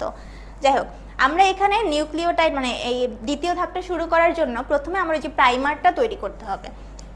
তো প্রাইমার কেন তৈরি করব আমি সেটা একটু তোমাদেরকে বুঝাই। যে এই ধরো আমার প্রাইমার যেখানে থাকে, ওর এই মাথায় আমি বললাম যে একটা হচ্ছে OH মূলক থাকে। এই OH মূলক থাকার কারণে কি হয় জানো? এই যখন প্রাইমার থাকলো, OH মূলক থাকার কারণে এখানে ডিএনএ পলিমারেজ এসে নতুন নতুন নতুন নতুন নতুন নতুন নিউক্লিওটাইড যুক্ত করতে পারে। এই ধরো একটা নিউক্লিওটাইড আর একটা নিউক্লিওটাইড যুক্ত করে এই সূত্রটাকে এরকম বর্ধিত করে নিয়ে যেতে পারে। কিন্তু এই মুক্ত OH মূলক যদি না থাকতো তাহলে এই জিনিসটা পারতো না। তাহলে আমি দেখি উপরে প্রাইমারটাকে লাগাই দিই। এখন দেখো একটা হিরো লাইন তোমাদেরকে শেখাই, সেটা হচ্ছে আমাদের এই ধাপের সব এনজাইম। একটা হিরো লাইন, সবাই মনোযোগ দাও। হিরো লাইনটা কি? এই ধাপের সকল এনজাইম, লিখি ভালো করে দেখো, সকল এনজাইম পুরাতন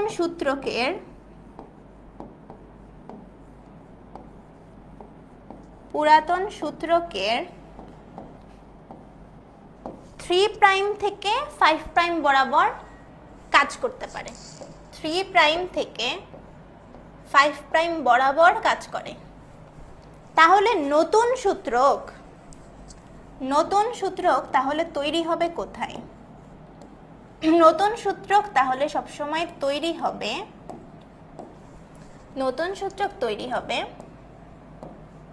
সবসময় 5 প্রাইম থেকে 3 প্রাইম বরাবর।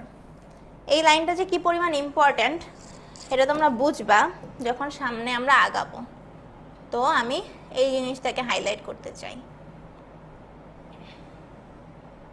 ঠিক আছে, যে সকল এনজাইম কাজ করবে পুরাতন সূত্রকের 3 প্রাইম থেকে 5 প্রাইমে, আর নতুন সূত্রক তৈরি হবে 5 প্রাইম থেকে 3 প্রাইমে। ঠিক আছে, সবাই পড়াশোনার দিকে মনোযোগ দাও। তো দেখো আমি যখন বলতেছি আমার প্রাইমেজ এনজাইমটা প্রাইমার তৈরি করবে, তো দেখো আমি প্রাইমেজ এনজাইমকে প্রাইমার তৈরি করতে চাই, তাহলে এই যে আমার চলে আসছে প্রাইমেজ এনজাইম, প্রাইমেজ এনজাইম চলে আসছে। ওই সে এখান থেকে ঘুরতেছে ঘুরতেছে ঘুরতেছে যে আমি কাজ করব, কোথায় কাজটা করব? ও বলতেছে আমি কাজ করব পুরাতন সূত্রকের 3 প্রাইম জায়গায়। ও দেখলো এই যে আমার পুরাতন সূত্রকের 3 প্রাইম জায়গা, তো খুব সুন্দর ও খুশি মনে বসে গেল যে আমি কাজ করতে চাই এখানে, এই বরাবর ডিরেকশনে আমি কাজ করতে চাই। লো যেহেতু প্রাইমার, নতুন সূত্রক তৈরি হবে 5 প্রাইম থেকে 3 প্রাইমে, তার মানে ওর এই মাথাটা আসলে 5 প্রাইম, এখানে সেই OH মূলকটা আছে। ঠিক আছে, বুঝতে পারছো না সবাই? এখন আমি বলছি যেই পাশে OH মূলক থাকে সেখানে এসে আমাদের নতুন হিরো কাজ করে, নতুন হিরো কাজ করে। নতুন হিরোকে এই পুরা জিনিসের একদম মেইন থাকে না নায়ক, সেই নায়কটা কে জানো? নায়কটা হচ্ছে ডিএনএ পলিমারেজ এনজাইম। নায়কটা হচ্ছে DNA polymerase enzyme, DNA polymerase. Polymerase নামে শেষে ASE বা এজ আছে, এটা দিয়ে বোঝা যায় যে এটা হচ্ছে একটা এনজাইম। কি এনজাইম? যেই এনজাইমটা আসলে পলিমার তৈরি করতে হেল্প করে। কেমন পলিমার? ডিএনএ তৈরি হতে যেই পলিমারটা দরকার সেই পলিমার। তো ডিএনএ আসলে কি? ডিএনএ দেখো আমরা জানি ডিএনএ হচ্ছে বহু নিউক্লিওটাইডের একটা পলিমার। মানে ধরো এইটা যদি একটা নিউক্লিওটাইড হয়, এই একটা দিয়ে ডিএনএ তৈরি হয় না। ডিএনএ হচ্ছে এটা যখন অনেকগুলো যুক্ত হবে তখন আমি বলতে পারবো ডিএনএটা হচ্ছে একটা পলিনিউক্লিওটাইড সূত্রক। তাহলে এটা হচ্ছে ডিএনএ পলিমারেজের নামকরণ কিভাবে হইলো সেটা। তো দেখো যখনই ডিএনএ পলিমারেজ এখানে ঘুরতেছিল, দেখো এরকম ভাবে ঘুরতেছিল, কি কালার দিব? পিঙ্ক কি দেই, তাই না? তো ডিএনএ পলিমারেজ এখানে ঘুরতেছিল, এই যে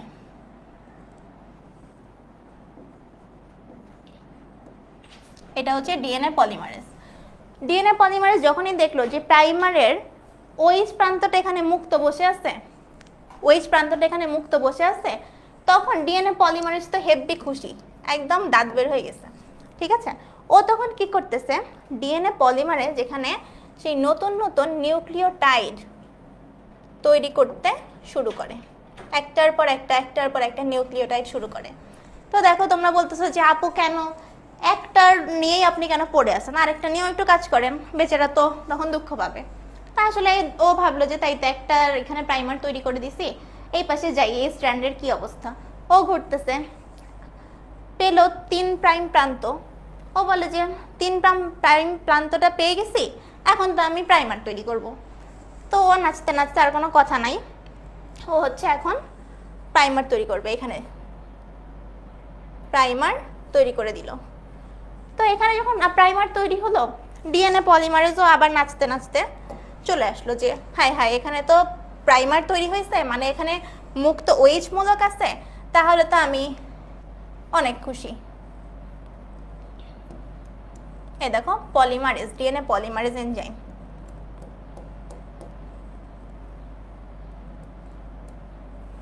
ঠিক আছে, ও এখানে অনেক খুশি। তো দেখো এখানে এসে ও আবার সেই নতুন সূত্র তৈরি করতে থাকলো। সব তো ভালো মতনই যাচ্ছিল, একটা ঝামেলা বাঁধছে। ঝামেলাটা কি বাঁধছে জানো? সেইটা ঝামেলাটা বোঝানোর জন্য তোমাদেরকে আমি আরেকটা চিত্র দেখাতে চাই যে আপু ঝামেলাটা আবার কি হলো।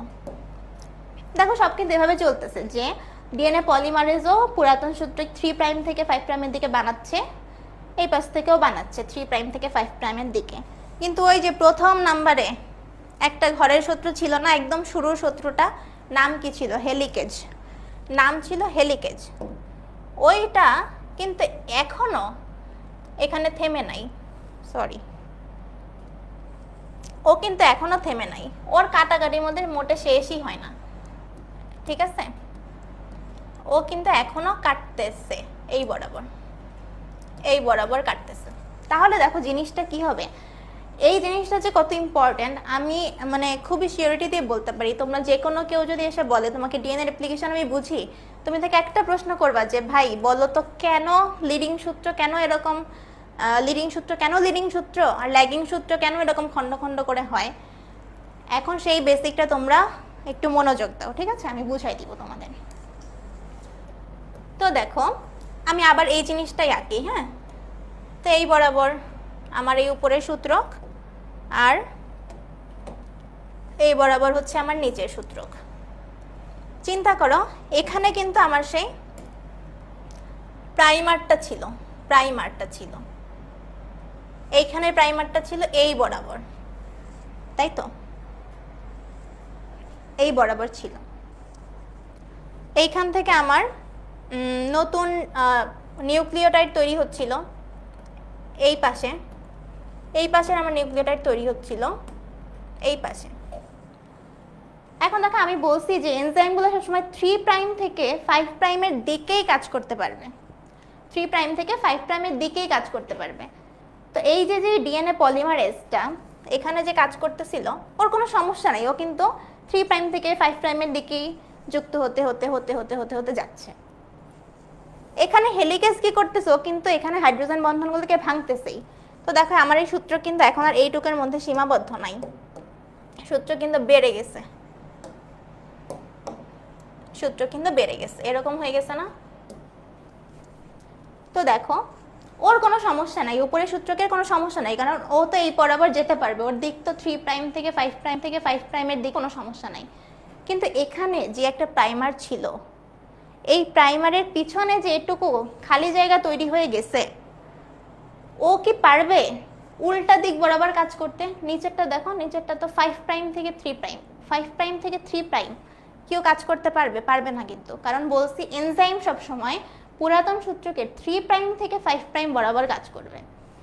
এটার দিক দেখো, এটার দিক কিন্তু এই যে 5 প্রাইম থেকে 3 প্রাইম, আর এইটা হচ্ছে 3 প্রাইম থেকে 5 প্রাইম। ও কিন্তু উল্টা দিকে যে এই জায়গা পূরণ করতে পারবে না, ঠিক আছে? তাহলে কি করতে হবে আপু? তাহলে আমার কিন্তু এখানে আবার নতুন করে একটা প্রাইমার যুক্ত করতে হবে। তখন যে আবার ডিএনএ পলিমারেজ বলবে যে আচ্ছা আমি আবার OH মূলক পাইছি, তাহলে এবার আমি পারবো যুক্ত করতে। বুঝতে পারছো? এই জিনিসটা কি বুঝতে পারছো কিনা একটু বলো তো, নাকি আমি একটু কঠিন করে বলে ফেললাম? আফরোজা, জুথি, মিলি একটু জানাও এই যে ব্যাপারটা, এখানে যে নতুন করে প্রাইমার যুক্ত হয়ে খণ্ড অ্যাড করতে হচ্ছে, এই ব্যাপারটা তোমরা কি বুঝতে পারছো? এটা আমাকে একটু জানাও।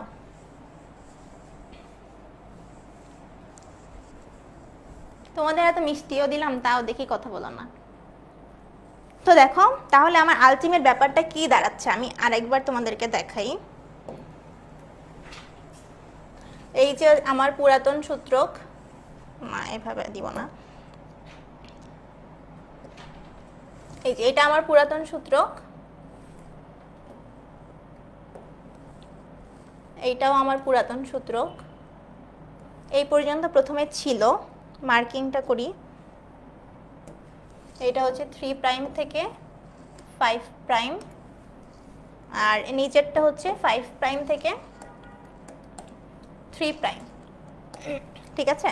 সূত্রকের মধ্যে এখানে আমি বলছিলাম যে 3 প্রাইম প্রান্তে একটা প্রাইমার যুক্ত হবে, এইটা তখন হবে 5 প্রাইম প্রান্ত। এখানে একটা মুক্ত OH মূলক থাকবে, যেখানে এসে ডিএনএ পলিমারেজ নিউক্লিওটাইড যুক্ত করবে। এই নিচেরটার ক্ষেত্রে আমি সেম বলছিলাম যে এখানে একটা প্রাইমার যুক্ত হবে একটা, তাহলে এই প্রান্ত হবে 5 প্রাইম প্রান্ত। এখানে একটা মুক্ত OH মূলক যখন থাকবে তখন ডিএনএ পলিমারেজ এসে নতুন নিউক্লিওটাইড এই বরাবর যুক্ত করবে। এখানে যখন এক্সট্রা ফাঁকা হয়ে গেছে, হ্যাঁ আমি আরেকবার বলতেছি, এই যে দেখো হেলিকেজ এনজাইম এই বরাবর তো কাটতেছে, হেলিকেজ এনজাইম তো এই বরাবর কাটতেছে, এই যে ধরো এই বরাবর।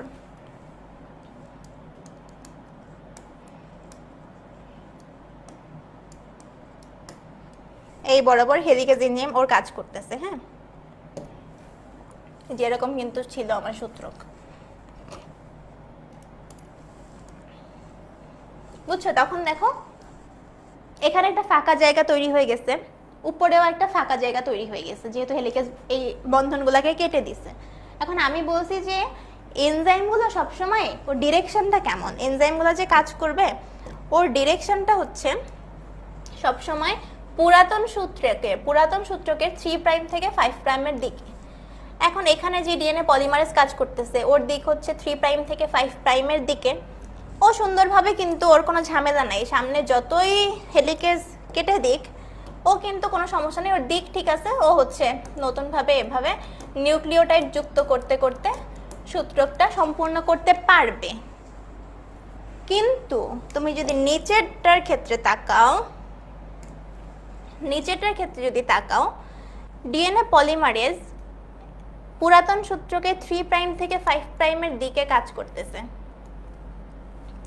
ওর কি সাধ্য আছে যে ও পিছনে ফিরে এসে, ওর কি, তুমি বলো যে ওর কি সাধ্য আছে, এই পলিমারেজ এনজাইমের কি সাধ্য আছে যে ও এখান থেকে পিছনে ফিরে এসে এখানে কিছু যুক্ত করবে? কারণ ও তো ওই প্রাইমেজের মুক্ত ওই প্রান্ত ছাড়া কাজ করতে পারে না, এটা কিন্তু ওর সাধ্য নাই। ওর যদি সাধ্য না থাকে তাহলে তো ও এখন স্যাড। আমার তখন কি করতে হবে? আমার তখন ওকে আবার একটা প্রাইমার তৈরি করে দিতে হবে। তাহলে দেখো আমি আবার এই 3 প্রাইম প্রান্তে নতুন করে একটা প্রাইমার তৈরি করে দিলাম। যখনই নতুন করে একটা প্রাইমার, এটার নাম কি, এটা হচ্ছে প্রাইমার,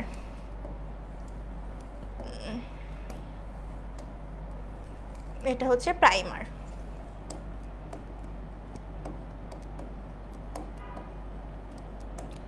নতুন করে আমি যখন আবার প্রাইমার তৈরি করে দিলাম, তার মানে ওর কিন্তু এই যে এই প্রান্তে একটা মুক্ত OH মূলক আছে।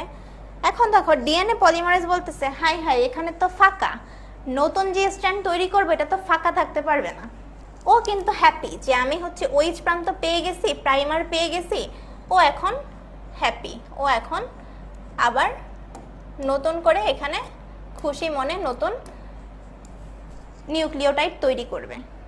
তাহলে দেখো এই স্ট্র্যান্ডের ক্ষেত্রে ব্যাপারটা এমন হয়ে গেল না যে কিছু দূর বরাবর এক একটা প্রাইমার, তারপরে আবার একটুখানি নিউক্লিওটাইড, আবার একটু প্রাইমার, আবার একটু নিউক্লিওটাইড, তাই তো না? এখন দেখো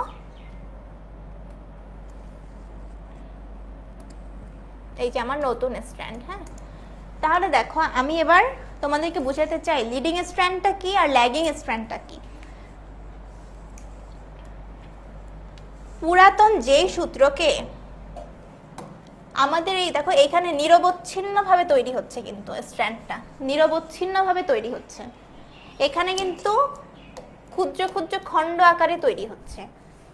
যেই স্ট্র্যান্ডে, পুরাতন যেই স্ট্র্যান্ডে নিরবচ্ছিন্নভাবে নিউক্লিওটাইডগুলো যুক্ত হয়ে নতুন সূত্রক তৈরি করবে সেটাকে আমরা বলবো লিডিং স্ট্র্যান্ড।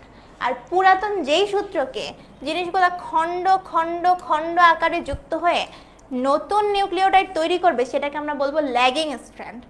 লিডিং এবং ল্যাগিং, তোমরা দেখো আমরা যে কোনো জায়গায় বলি না টিমের লিডার, মানে ও হচ্ছে লিড দিয়ে সব কিছু করে ফেলতেছে, তাই না? তো এটা তো লিড দিয়ে সব কিছু করে ফেলতেছে, তাই না? তো লিডার কথা থেকে মনে রাখবা ও সব কিছু সুষ্ঠুভাবে কোনো ঝামেলা ছাড়া একাধারে করে যেতে পারে, একাধারে করে যেতে পারে, একাধারে করতে পারে, একাধারে করতে পারে। তাহলে এখান থেকে আমরা যেই সূত্রকটা নিরবচ্ছিন্নভাবে তৈরি হচ্ছে ওইটাকে আমরা বলবো লিডিং সূত্রক। আর যেই সূত্রকটা যে খণ্ড খণ্ড খণ্ড খণ্ড খণ্ড আকারে তৈরি হচ্ছে এই সূত্রকটাকে আমরা বলবো ল্যাগিং সূত্রক। মানে ধরো ওই যে আমাদের অনেক পড়া বাকি থেকে যায় না, তখন আমরা কি বলি যে আমরা তো অনেক পিছায় পড়ছি, অনেক গ্যাপ পড়ে গেছে, অনেক ল্যাগিংস হয়ে গেছে জীবনে, তাই না? তো এই জিনিসটা হচ্ছে ল্যাগিং সূত্রক।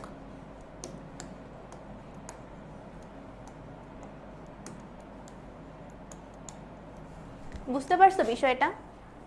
লিডিং সূত্র কি আর ল্যাগিং সূত্র কি এটা তোমরা বুঝতে পারছো?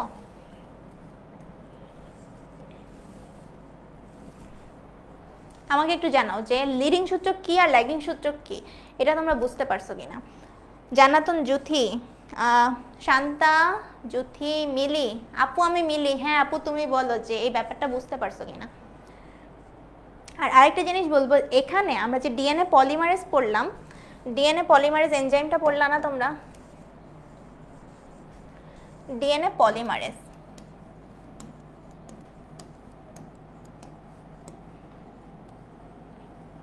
পলিমারেজ এনজাইমটা আসলে একটা কমপ্লেক্সের মতো, মানে ওই 3-4টা ভাই বোন একসাথে মিলে টিলে থাকে এমন।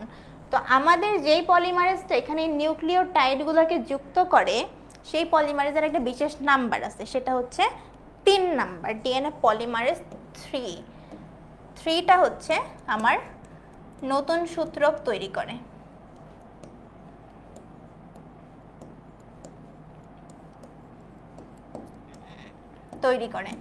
এতটুকু যদি তোমরা বোঝো, আমি তাহলে পরের ধাপটাতে চলে যেতে চাই। আচ্ছা তোমরা লিখেছো মিরাজ হোসেন, লিখেছো ক্লিয়ার আপু, আফরোজা বেগম লিখেছো, হামিদা তোমার নাম, আচ্ছা তুমি বুঝতে পেরেছো, থ্যাংক ইউ ফিডব্যাক দেওয়ার জন্য। তাহলে আমি পরের পার্টটাতে চলে যাই। যে দেখো আমরা অনেক মানুষ থাকি না যে অমুক ফ্রেন্ডের থেকে আমার একটা হেল্প দরকার, তখন যে ওই ফ্রেন্ডের সাথে হ্যাঁ দোস্ত আয়, কি খবর, আয় এটা খাবি, কিছু খাবি, মানে কত ভালো কথা বলি। তারপর যেই ওর কাছ থেকে ওই হেল্পটা নেওয়া হয়ে যায়, তখন কি মানে পরে হচ্ছে দোস্ত আমি হেঁটে যাচ্ছি, দোস্ত হেঁটে যাচ্ছে, চিনি না, তাই না? তো আমাদের ডিএনএ রেপ্লিকেশনের প্রসেসে আমরা এখন অমন একটা কাজই করব। দেখো আমি ডিএনএ শুরুতে একদম সংজ্ঞায় বলছি যে একটা ডিএনএ থেকে আমি 2টা ডিএনএ তৈরি করতে চাই। আমি কি বলছি যে আমি ডিএনএর মধ্যে মধ্যে আরএনএও তৈরি করতে চাই? চাই না তো। কিন্তু এখানে কি হয়ে গেছে দেখো তো, আমার ডিএনএর মাঝে মাঝে এই যে সবুজ রঙের আরএনএ তৈরি হয়ে গেছে না? আরএনএ হয়েছে কিনা বলো তো? ডিএনএর মাঝে মাঝে কি আমার সবুজ রঙের আরএনএ তৈরি হয়ে গেছে না?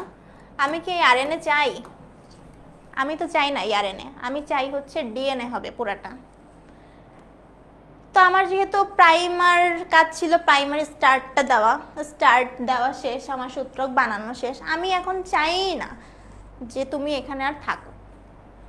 ওকে আমি কি করব, ওকে একটা কিক মেরে বের করে দিব। মানে ধরো এইখান থেকে কিকটার দিকটাও দেখাই তোমাকে, যে কিকটা মারবো হচ্ছে এই বরাবর ধর হলো না, কিকটা হলো না, এই বরাবর জোরে একটা মারবো, আর ও হচ্ছে ছিটকে পড়বে এই বরাবর। ঠিক আছে, বিষয়টা অনেকটা এমন, এই বরাবর ছিটকে পড়বে, এই যে প্রাইমার উঠতেছে আকাশে।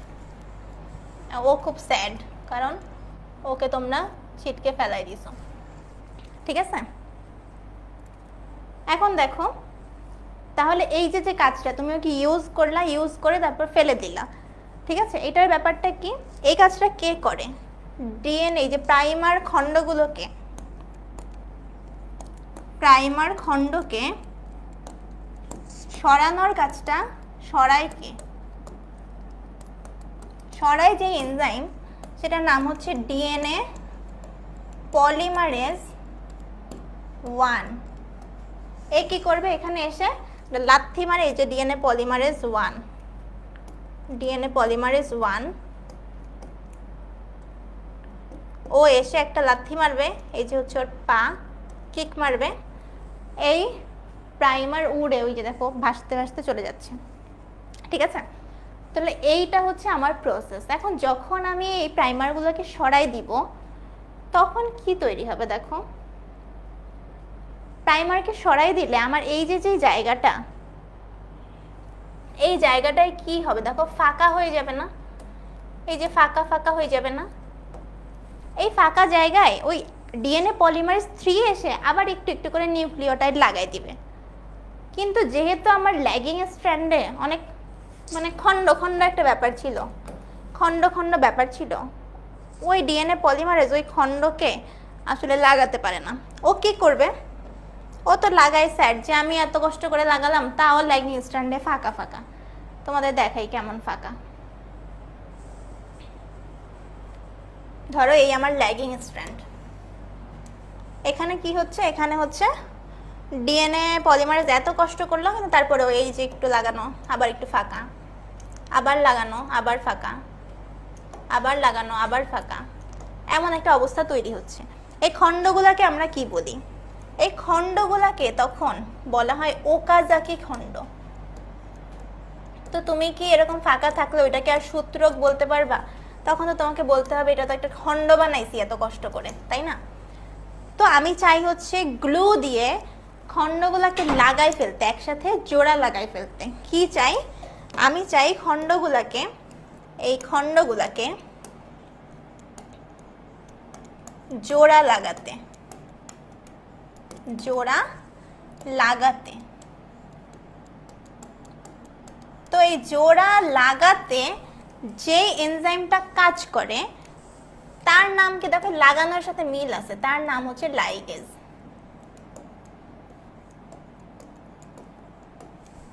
বুঝতে পারছো? আমার এই ওকাজাকি খণ্ডগুলোকে জোড়া লাগাতে যে হেল্প করবে সে হচ্ছে লাইগেজ। আর এই যে এবার আবার জোড়া লাগাই দিবে, তখন কিন্তু আমার একটা সূত্রক হয়ে গেল। তাহলে দেখো আমি কিন্তু ঠিকই আমার টার্গেট মতো সেই একদম প্রথমে দুইটা সূত্রক থেকে নতুন এই একটা সূত্রক এবং এই একটা সূত্রক বানাই ফেলছি। তার মানে কি আমি এই জিনিসটা তৈরি করছি না? দেখো এই যে দেখো আমার ছিল এরকম, আমার ছিল এরকম একটা সূত্রক, প্লাস আমার ছিল এরকম একটা সূত্রক। এখান থেকে আমি কি করছি বলো তো? এখান থেকে আমি কি করছি? আমি করছি হচ্ছে এরকম, সরি একটু সুন্দর করে আঁকাতে চাই। আমি কিন্তু এই একটা সূত্রক ছিল, আমি কি করছি দেখো এরকম একটা ব্যাপার করে ফেলছি। আমার যে মনের ইচ্ছা,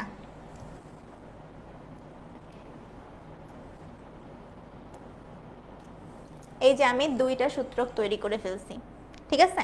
তাহলে আমার উদ্দেশ্য কি ছিল দেখো, আমি যে একটা ডিএনএ থেকে, ওয়ান ডিএনএ থেকে কি বানাই ফেলছি? এই একটা ডিএনএ বানাই ফেলছি, আর এখানে দুইটা ডিএনএ বানাই ফেলছি না? কোনো সন্দেহ আছে নাকি? বলো, কারো কোনো সন্দেহ আছে? এই যে 2 নম্বর ধাপ কিন্তু আমাদের এই মাঝখানে হাইড্রোজেন বন্ড, ঠিক আছে?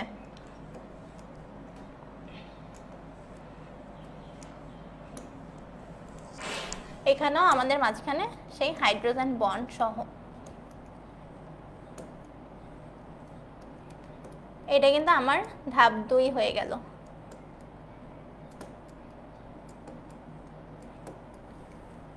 শেষ হয়ে গেছে না? এতটুকু তোমরা বুঝতে পারছো কিনা বলো? হ্যাঁ, শান্তা বলেছো যে জি আপু বুঝতে পারছি 100%। যে আমরা বুঝছো লিখতাম ক্লিয়ার অনেকগুলো আর্ট দিয়ে, তাহলে মনে হইতো যে না স্টুডেন্টটা মনে হয় শুধু এরকম ক্লিয়ার লিখলে মনে হতো যে কোনো রকমে বুঝছে, কিন্তু যখন এরকম লিখতো ক্লিয়ার তখন মনে হইতো কি যে অনেক সুন্দর করে বুঝছে। বুঝছো? তোমরা হচ্ছে এরকম বলো তো, এরকম বুঝছো নাকি এরকম বুঝছো? তো এটা হচ্ছে আমাদের সেকেন্ড ধাপ হয়ে গেল, ঠিক আছে? এখন আমরা 3 নাম্বার ধাপে যেতে চাই। 3 নাম্বার ধাপটা খুবই সহজ, এতটুকু যদি তোমরা বোঝো প্রসেস কিন্তু শেষ। 3 নাম্বার ধাপের বিষয়টা হচ্ছে এই যে এত আমরা জিনিসগুলো যুক্ত করতেছি সুন্দর করে করে, যে আমি যুক্ত করতেছি যে এর সাথে সবসময় টি বসাতে হবে, আমি যুক্ত করতেছি যে সি এর সাথে সবসময় 3টা বন্ড দিয়ে জি বসাতে হবে, আবার জি এর সাথে সবসময় 3টা বন্ড দিয়ে সি বসাতে হবে। এই জিনিসগুলো মেনটেন করে তো আমরা এই কাজগুলো করতেছি, এতগুলা জিনিস করতেছি। হ্যাঁ, তানজিলা শান্তা একদম এরকম ক্লিয়ারই আমি চাই, তোমাদের সবগুলা টপিক এরকম বড় ক্লিয়ার করে তোমরা যাতে বুঝতে পারো, ঠিক আছে? আমরা চাই কিন্তু আমাদের সিকোয়েন্সটা এভাবে তৈরি হোক। তো এভাবে তৈরি এতগুলা করতে যে এই যে ডিএনএ পলিমারেজ, দাঁড়াও, ডিএনএ পলিমারেজ 3 এই যে কাজগুলা করতেছে, করতে যে হতে পারে না যে ওর কখনো একটু ভুল হয়ে গেল, যে ও ভুল করে এর সাথে টি না বসায় ও ধরো সি বসাই দিছে। ভুল করে এটা হতে পারে না যে মানুষ মাত্রই ভুল, ডিএনএ পলিমারেজ 3 মাত্রই ভুল, এরকম একটা হয়ে যেতে পারে। যখন এরকম হয় ও নিজে মানে থাকে না, আমি একটা ভুল করলে আমরা টের পাই যে কি জানি একটা ভুল হয়েছে, ও কি করে আবার পিছনে ফিরে তাকায় যে কি ভুল করলাম, ও তখন এই ভুল নিয়ে আর সামনে আগাতে পারে না। ঠিক আছে, পিছনে ফিরে ও দেখলো যে হায় হায় আমি তো এর জায়গায় সি লাগাই দিছি, তাহলে তো আমার জীবন যৌবন সব নষ্ট হয়ে যাবে, আমার তো সব দেউলিয়া হয়ে যাব আমি। তো এই যে এইরকম ব্যাপারটা যখন হয়, এটা হচ্ছে মানে একটা কি বলবো, এটা হলো একটা মানে ওই যে আমরা বলি না রেড ফ্ল্যাগ, এটা হচ্ছে একটা রেড ফ্ল্যাগ অবস্থা হয়ে গেছে। ঠিক আছে, তো রেড ফ্ল্যাগ অবস্থা যখন হলো, এই ব্যাপারটাকে আমরা কি বলি, যে ভিন্ন একটা সিকোয়েন্স আমি যুক্ত করে ফেলছি, এই ব্যাপারটাকে আমরা বলি হচ্ছে মিসম্যাচ। মিসম্যাচ এরকম লিখে বাংলায় লিখলে এরকম মিসম্যাচ, ভুল হয়ে গেছে। ও কিন্তু খুবই অ্যালার্ট, ও ভুল করে কখনো সামনে আগাবে না, ভুল করলে ওটা পিছনে যাবে, এটাকে ঠিক করবে। ও বলে যে কোনো সমস্যা নাই, এই ভুল আমি শুধরে দেব। ভুল শুধরেও কি করে, ও হচ্ছে যেই টি লাগানোর কথা ছিল এখানে, সেই টিটাকে আবার ঠিক করে আসে, টিটাকে আবার ঠিক করে আসে। এখন ও হ্যাপি। ঠিক আছে, এখন ও হ্যাপি। এই যে ধরো ঠিক করে ফেললো না, এই ঠিক করার জন্য, ঠিক করাকে আমরা কি বলি, রিপেয়ার বলি না? তো ঠিক করার জন্য যেই জিনিসগুলো কাজ করে সেই জিনিসগুলোকে আমরা একসাথে বলি হচ্ছে repair complex. Repair complex, repair কমপ্লেক্সে কে কে কাজ করে? রিপেয়ার কমপ্লেক্সে কাজ করে DNA polymerase 1, DNA polymerase 1, DNA polymerase 2 আর কিছু প্রোটিন। এই সবগুলা মিলে আমার রিপেয়ার কমপ্লেক্সটা তৈরি হয়। ঠিক আছে,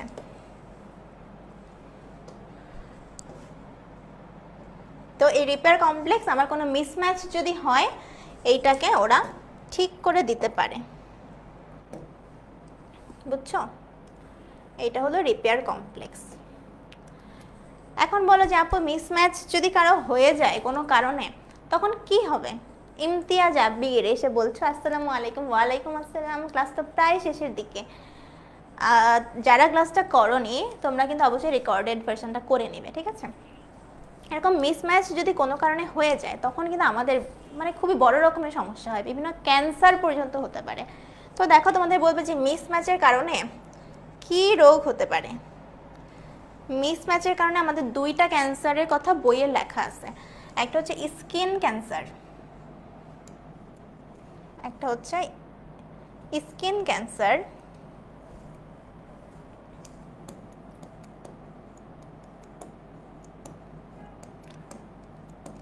স্কিন ক্যান্সার, আর 2 নাম্বার যেটা তার নাম হচ্ছে কোলন ক্যান্সার।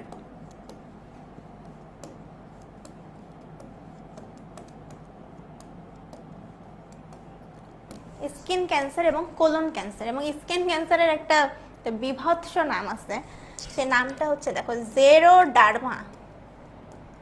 জেরোডার্মা, দেখো ডার্মা মানে আমরা স্কিনের যে লেয়ার এগুলোকে বলি ডার্মিস, সেখান থেকে আসছে জেরোডার্মা।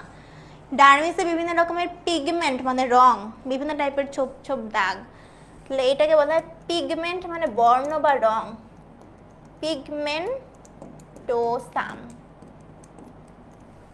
তো আপু কি বললাম? বললাম হচ্ছে ডার্মা মানে হচ্ছে ত্বক, পিগমেন্ট মানে হলো রং, মানে স্কিনের ওপর ছোপ ছোপ দাগ পড়ে যাওয়া, ঠিক আছে? এটা হচ্ছে আমাদের মিসম্যাচ হলে এই ব্যাপারটা তৈরি হয়, ঠিক আছে? তো এইটা আমরা হতে দিব না, ডিএনএও হতে দেয় না। ও ওর রিপেয়ার কমপ্লেক্সের মাধ্যমে এরকম কোনো মিসম্যাচ হলে ওটাকে শুধরে নেয়, কারেক্ট করে ফেলে। এর মাধ্যমে আমাদের কিন্তু 3 নাম্বার পয়েন্টটাও শেষ হয়ে গেল। তোমরা সবাই ক্লিয়ার কিনা পুরা প্রসেসটা? নাম্বার 1, নাম্বার 2, নাম্বার 3 ধাপ যদি সবাই এভাবে বুঝে 3-4টা বাচ্চাটা লাইনের মধ্যে এক একটা প্যারা মানে এক একটা পয়েন্ট 3-4টা সাব পয়েন্টে ভাগ করে লিখবা, 3-4টা সাব পয়েন্ট লিখবা, তাহলে কিন্তু খুব সুন্দর করে তোমরা লিখে আসতে পারবা। আমাকে বলো তোমাদের কোনো যদি প্রবলেম থাকে সেটা আমাদেরকে বলো যে আপু এখানে বুঝিনি বা ওখানে বুঝতে অসুবিধা আছে। আমি পুরো প্রসেসটা তোমাদেরকে ওই যে স্লাইড শুধু পড়াই যায় নাই, আমি তোমাদেরকে পুরো প্রসেসটা নিজে এঁকে লিখে তোমাদেরকে বোঝানোর ট্রাই করছি, ঠিক আছে? তোমরা আমাকে বলো যে তোমরা বুঝতে পারছো কিনা বা তোমাদের কোনো জায়গায় কোনো প্রশ্ন আছে কিনা। দেখি কে কি লিখছো। সাথী, এজাজ, হ্যাঁ জুথি লিখছো ক্লিয়ার আপি, অল ক্লিয়ার। শান্তা, হ্যাঁ শান্তার মতো ক্লিয়ার কে কে বলো তো? জুথি, এজাজ, তোমরা কি শান্তার মতো ক্লিয়ার হতে পারো নি? মিরাজ হুসাইন লিখেছো ক্লিয়ার। হ্যাঁ আমি তো এরকম বড় ক্লিয়ার হও, এইটাই তো আমি চাই, না হলে আমার দরকার আছে আমি এত কষ্ট করে লিখে লিখে মুছে কেটে এসব ভাবে তোমাদেরকে বুঝাবো। বড় ক্লিয়ার কারা কারা বলো? মিরি লিখেছো অল ক্লিয়ার আপনি, জোস ক্লাস ছিল। জোস ক্লাস তো বললে হবে না, তোমাদেরও একটু এক্সাম আছে, আমি তোমাদের জন্য কিছু এমসিকিউ নিয়ে আসছি। আচ্ছা এই পুরো স্লাইডে দেখো আমি যে প্রসেসগুলো বলছি সব কিছু কিন্তু লেখা আছে, তো তোমরা মনে করো না যে আপু বলছে এটা তো আমি নোট করিনি। আমিও জানি আমি যা বলছি তোমরা তো ক্লাসের মধ্যে গল্প করো, নোট করো না। তো তোমাদের যদি অসুবিধা না হয় আমি কিন্তু পুরা ক্লাসটা দেখো তোমাদের জন্য লিখেও নিয়ে আসছি, যা পড়াইছি তাই লেখা আছে। ক্লাস মনোযোগ দিয়ে করবা, বাসায় লেকচার শিটটা একবার পড়বা, দেখবা পড়বা আর আমার চেহারা ভাসবে যে আপু এরকম বলছিল, আপু ওরকম বলছিল, ঠিক আছে? প্রত্যেকটা জিনিস লেখা আছে। এবং তুমি আমি তো মানে এত বড় করে তো তোমরা লিখতে পারবা না, এই জন্য আমি কিন্তু প্রত্যেকটা ধাপে তোমাদের জন্য দেখো শর্ট কিছু পয়েন্ট অ্যাড করে দিছি, দেখছো? তোমরা এই পয়েন্টটা মাথায় রেখে পরীক্ষার হলে প্রশ্নটা লিখবা, পরীক্ষার হলে প্রশ্নটা লিখবা। তোমাদের একটা HW দিব, সেটা হচ্ছে এই পয়েন্টগুলো যে আমি লিখে দিছি হোমওয়ার্ক।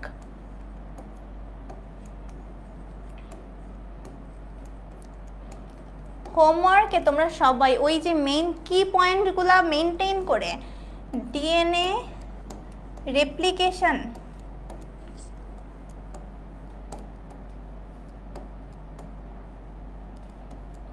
রেপ্লিকেশনের যে প্রসেস, এইটা গ ঘ মার্কের প্রশ্নে আসলে তোমরা যেভাবে লিখো এরকম ভাবে আমাকে খাতায় লিখে ছবি তুলে দেখাবা। আপু একটা পোস্ট করব, সেই পোস্টের কমেন্টে তোমরা সব এই হোমওয়ার্কগুলো সাবমিট করবা। কিন্তু আমি শুধু পড়ালেই হবে না, আমি এটা এনশিওর করে যেতে চাই যে তোমরা পড়াটা বুঝছো কিনা। এই সব জিনিসগুলো তোমরা বুঝবা নিজেরাই। এখন দেখবা পড়ার সময় আপুর কথা মনে পড়বে যে আপু এটা এভাবে বুঝাইছিল, প্লাস আপু যেটা আমি দেখো এখানে চার্ট করে তোমাদেরকে সহজে যাতে তোমাদের কোনোটা কনফিউশন না হয় ওই জিনিসগুলোও অ্যাড করে দিছি। আমরা এখন একটু এমসিকিউ সলভ করব এবং তোমরা এর অ্যান্সারটা করবা। আমাকে বলো, এই যে এমসিকিউ শুরু হয়ে গেছে, সবাই একটু অ্যালার্ট। স্লাইড তোমাদেরকে দিয়ে দেওয়া হবে, স্লাইড তোমাদেরকে দিয়ে দেওয়া হবে। তোমরা এখানে আমাকে সবাই এমসিকিউগুলো অ্যান্সার পারো কিনা একটু জানাও। ল্যাভিয়েন্ট এবং ক্রেন দরকার নেই ওনাদের নাম। আমাকে বলো যে ডিএনএ অণু রেপ্লিকেশনের ব্যাপারে কয়টা অনুকল্প আছে বলে আমি ক্লাসের শুরুতে তোমাদেরকে পড়াইছি। ডিএনএ রেপ্লিকেশনের অনুকল্প কয়টা? সবাই, আমি চাই সবাই তোমরা পার্টিসিপেট করো, ঠিক আছে?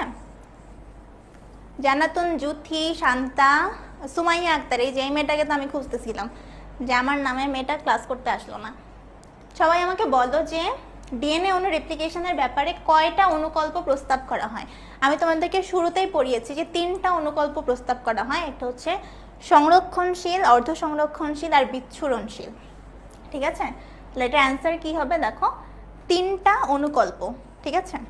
আমরা যদি নেক্সট প্রশ্নে চলে যাই, ডিএনএ হলো রেপ্লিকেশন, এই তিনটা পদ্ধতির মধ্যে আমি তোমাদেরকে এতক্ষণ ধরে কোন পদ্ধতিটা পড়াইছি, যে কোন পদ্ধতিটা স্বীকৃত পদ্ধতি, এই তিনটার মধ্যে কোন পদ্ধতিতে আসলে ডিএনএ রেপ্লিকেশনটা হয়? সংরক্ষণশীল, পূর্ণ সংরক্ষণশীল, অর্ধ সংরক্ষণশীল নাকি বিচ্ছুরণশীল? তোমরা তোমাদের অ্যান্সার আমি দেখছি, তোমরা মনে হয় হ্যাঁ তোমরা হচ্ছে অ্যান্সার বলেছো 3, সেটা হচ্ছে অর্ধ সংরক্ষণশীল। কে অ্যান্সার করছো? যে জান্নাতুল জ্যোতি বলেছো 3, আফরোজা বেগম বলেছো 3, মিলি বলেছো 1 এর বি, হ্যাঁ 1 এর বি ছিল। তারপরে হচ্ছে শান্তা বলেছো 3, এজাজ বলেছো 3টা, হ্যাঁ রাইট। মিরাজ হুসাইন বলেছো সি, মানে অর্ধ সংরক্ষণশীল পদ্ধতিতে আসলে আমাদের ডিএনএ রেপ্লিকেশনটা হয়। এবার আমরা নেক্সট কোয়েশ্চেনে চলে যাই। আফরোজা বেগম বলেছো সি, একদম তোমরা সবাই সঠিক অ্যান্সার দিয়েছো এবং আমি তোমাদের ফিডব্যাকে খুবই খুশি যে আমি যে পড়াইছি তোমরা একটু মনোযোগ দিয়ে ক্লাস করছো এবং এখন সুন্দর মতো অ্যান্সারও করতে পারতেছো। দেখো, ডিএনএ প্রতিলেপনের সময় হাইড্রোজেন বন্ধন ভেঙে দেয় কোন এনজাইম? দেখো, আমি তোমাদেরকে বলছিলাম না যে হাইড্রোজেন বন্ধন ভেঙে দেয়, হ দিয়েই আমি মনে রাখতে চাই কোন এনজাইম? হেলিকেজ, প্রাইমেজ, পলিমারেজ নাকি লাইগেজ? সবাই আমাকে বলো তো, হেলিকেজ, প্রাইমেজ, পলিমারেজ নাকি লাইগেজ? হাইড্রোজেন বন্ধন ভাঙতে হেল্প করে কোনটা? হ দিয়ে এই নামটা, হ্যাঁ ঠিক আছে, এই নামটা হচ্ছে হেলিকেজ এনজাইম। ঠিক আছে, নামটা হচ্ছে হেলিকেজ এনজাইম। তোমরা সবসময় মনে রাখবো H ফর হচ্ছে হাইড্রোজেন বন্ড, H ফর হচ্ছে হেলিকেজ। ঠিক আছে, মিরাজ হুসাইন লিখেছো এ, শান্তা লিখেছো 3A, তারপরে জুথি লিখেছো এ, এজাজ লিখেছো 3 এর এ, শান্তা লিখেছো এ, মিরাজ লিখেছো এ, সবাই একদম সঠিক অ্যান্সার দিয়েছো। মিলি লিখেছো এ, জুথি লিখেছো এ, 3 এর এ, গুড। আমরা নেক্সট কোয়েশ্চেনে চলে যাই। ডিএনএ এর নিজস্ব নিয়ন্ত্রণে যে ভুল হয়, দেখো যেই ভুল হয়, যে আমি লাস্ট স্লাইডের দিকে পড়লাম, যেই ভুল হয় সেই ভুলটার নাম কি? ভুলটার নাম কি মিসম্যাচ নাকি ট্রান্সলোকেশন নাকি মিউটেশন নাকি ইন্টারচেঞ্জ?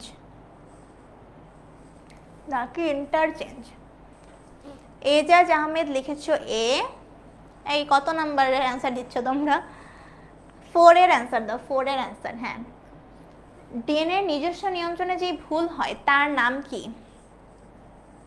মিলি, আল্লাহ হাফেজ, আপনি আইসিটি ক্লাসে যেতে হবে, দেখা হবে অন্য কোনো ক্লাসে। থ্যাংক ইউ মিলি এতক্ষণ থাকার জন্য।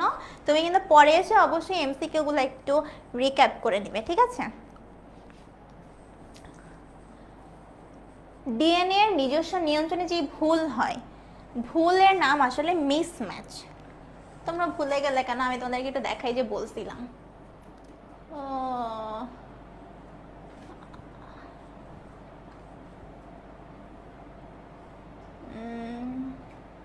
এই যে দেখো, এই স্লাইডটাতে আমি বলছিলাম যে যদি ভুল, এখানে দেখাচ্ছিলাম যদি ভুল হয় জিনিসটাকে আমরা বলি হচ্ছে মিসম্যাচ। ঠিক আছে,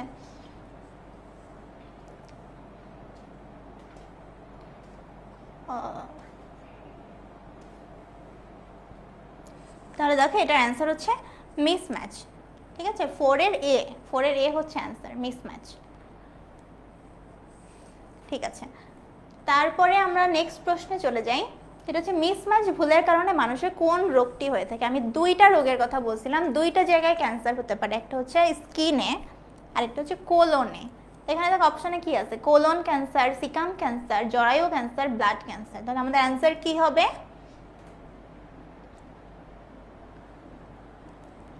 ও তোমরা 4 বলছো, 4 হচ্ছে মিসম্যাচ অ্যান্সার। ঠিক আছে, হ্যাঁ ঠিক আছে, 4 হচ্ছে মিসম্যাচ।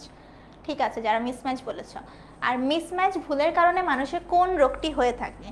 এটার অ্যান্সার হচ্ছে colon cancer, colon cancer. Next প্রশ্ন, ইউভি রশ্মি দ্বারা ডিএনএ এর ক্ষত হলে মানুষের কোন রোগটা হয়ে থাকে? দেখো, যদি ইউভি রশ্মির কথা বলা থাকে তখন আমরা একদম সরাসরি স্কিন ক্যান্সারই দাগাবো। ঠিক আছে, স্কিন ক্যান্সার হয়ে থাকে। হ্যাঁ, তোমাদের অ্যান্সার এজাজ অ্যান্সার করেছো, জুথি অ্যান্সার করেছো, তোমরা হচ্ছে জুথি, এজাজ এ, তোমরা অনেকেই অ্যান্সার করেছো, তোমাদের সবাইকে অনেক থ্যাংক ইউ পুরো ক্লাসটা মনোযোগ দিয়ে করার জন্য। আমার তোমাদের সাথে এটা HSC 26 ব্যাচের সাথে এটা তোমাদের ফার্স্ট ক্লাস ছিল। তোমাদের সবার সাথে অনেক এনজয় করেছি। আশা করি তোমরা সবাই ডিএনএর অ্যাপ্লিকেশন বুঝতে পেরেছো এবং প্রত্যেকে যারা ছিলে অবশ্যই আমাকে HWটা জমা দিবে। স্লাইডটা তোমাদেরকে গ্রুপে দিয়ে দেওয়া হবে। আর নেক্সট আবার অন্য কোনো ক্লাসে দেখা হবে। একই সাথে তোমাদের যদি কোনো প্রশ্ন থাকে, পড়তে যেও তোমরা কোনো টপিকে সমস্যা ফিল করো, এই পোস্টের কমেন্টেও যদি লেখো, আমি তোমাদেরকে চেষ্টা করবো সমস্যাটা সলভ করে দেওয়ার, ঠিক আছে? আর তোমাদের সবাই তো দাওয়াত নিয়ে ফেলছি, একটা সময় করে সবার বাসায় ট্যুর দিয়ে আসবো, কোনো অসুবিধা নেই। তাহলে সবাই ভালো থেকো, দেখা হবে অন্য কোনো ক্লাসে। আল্লাহ হাফিজ।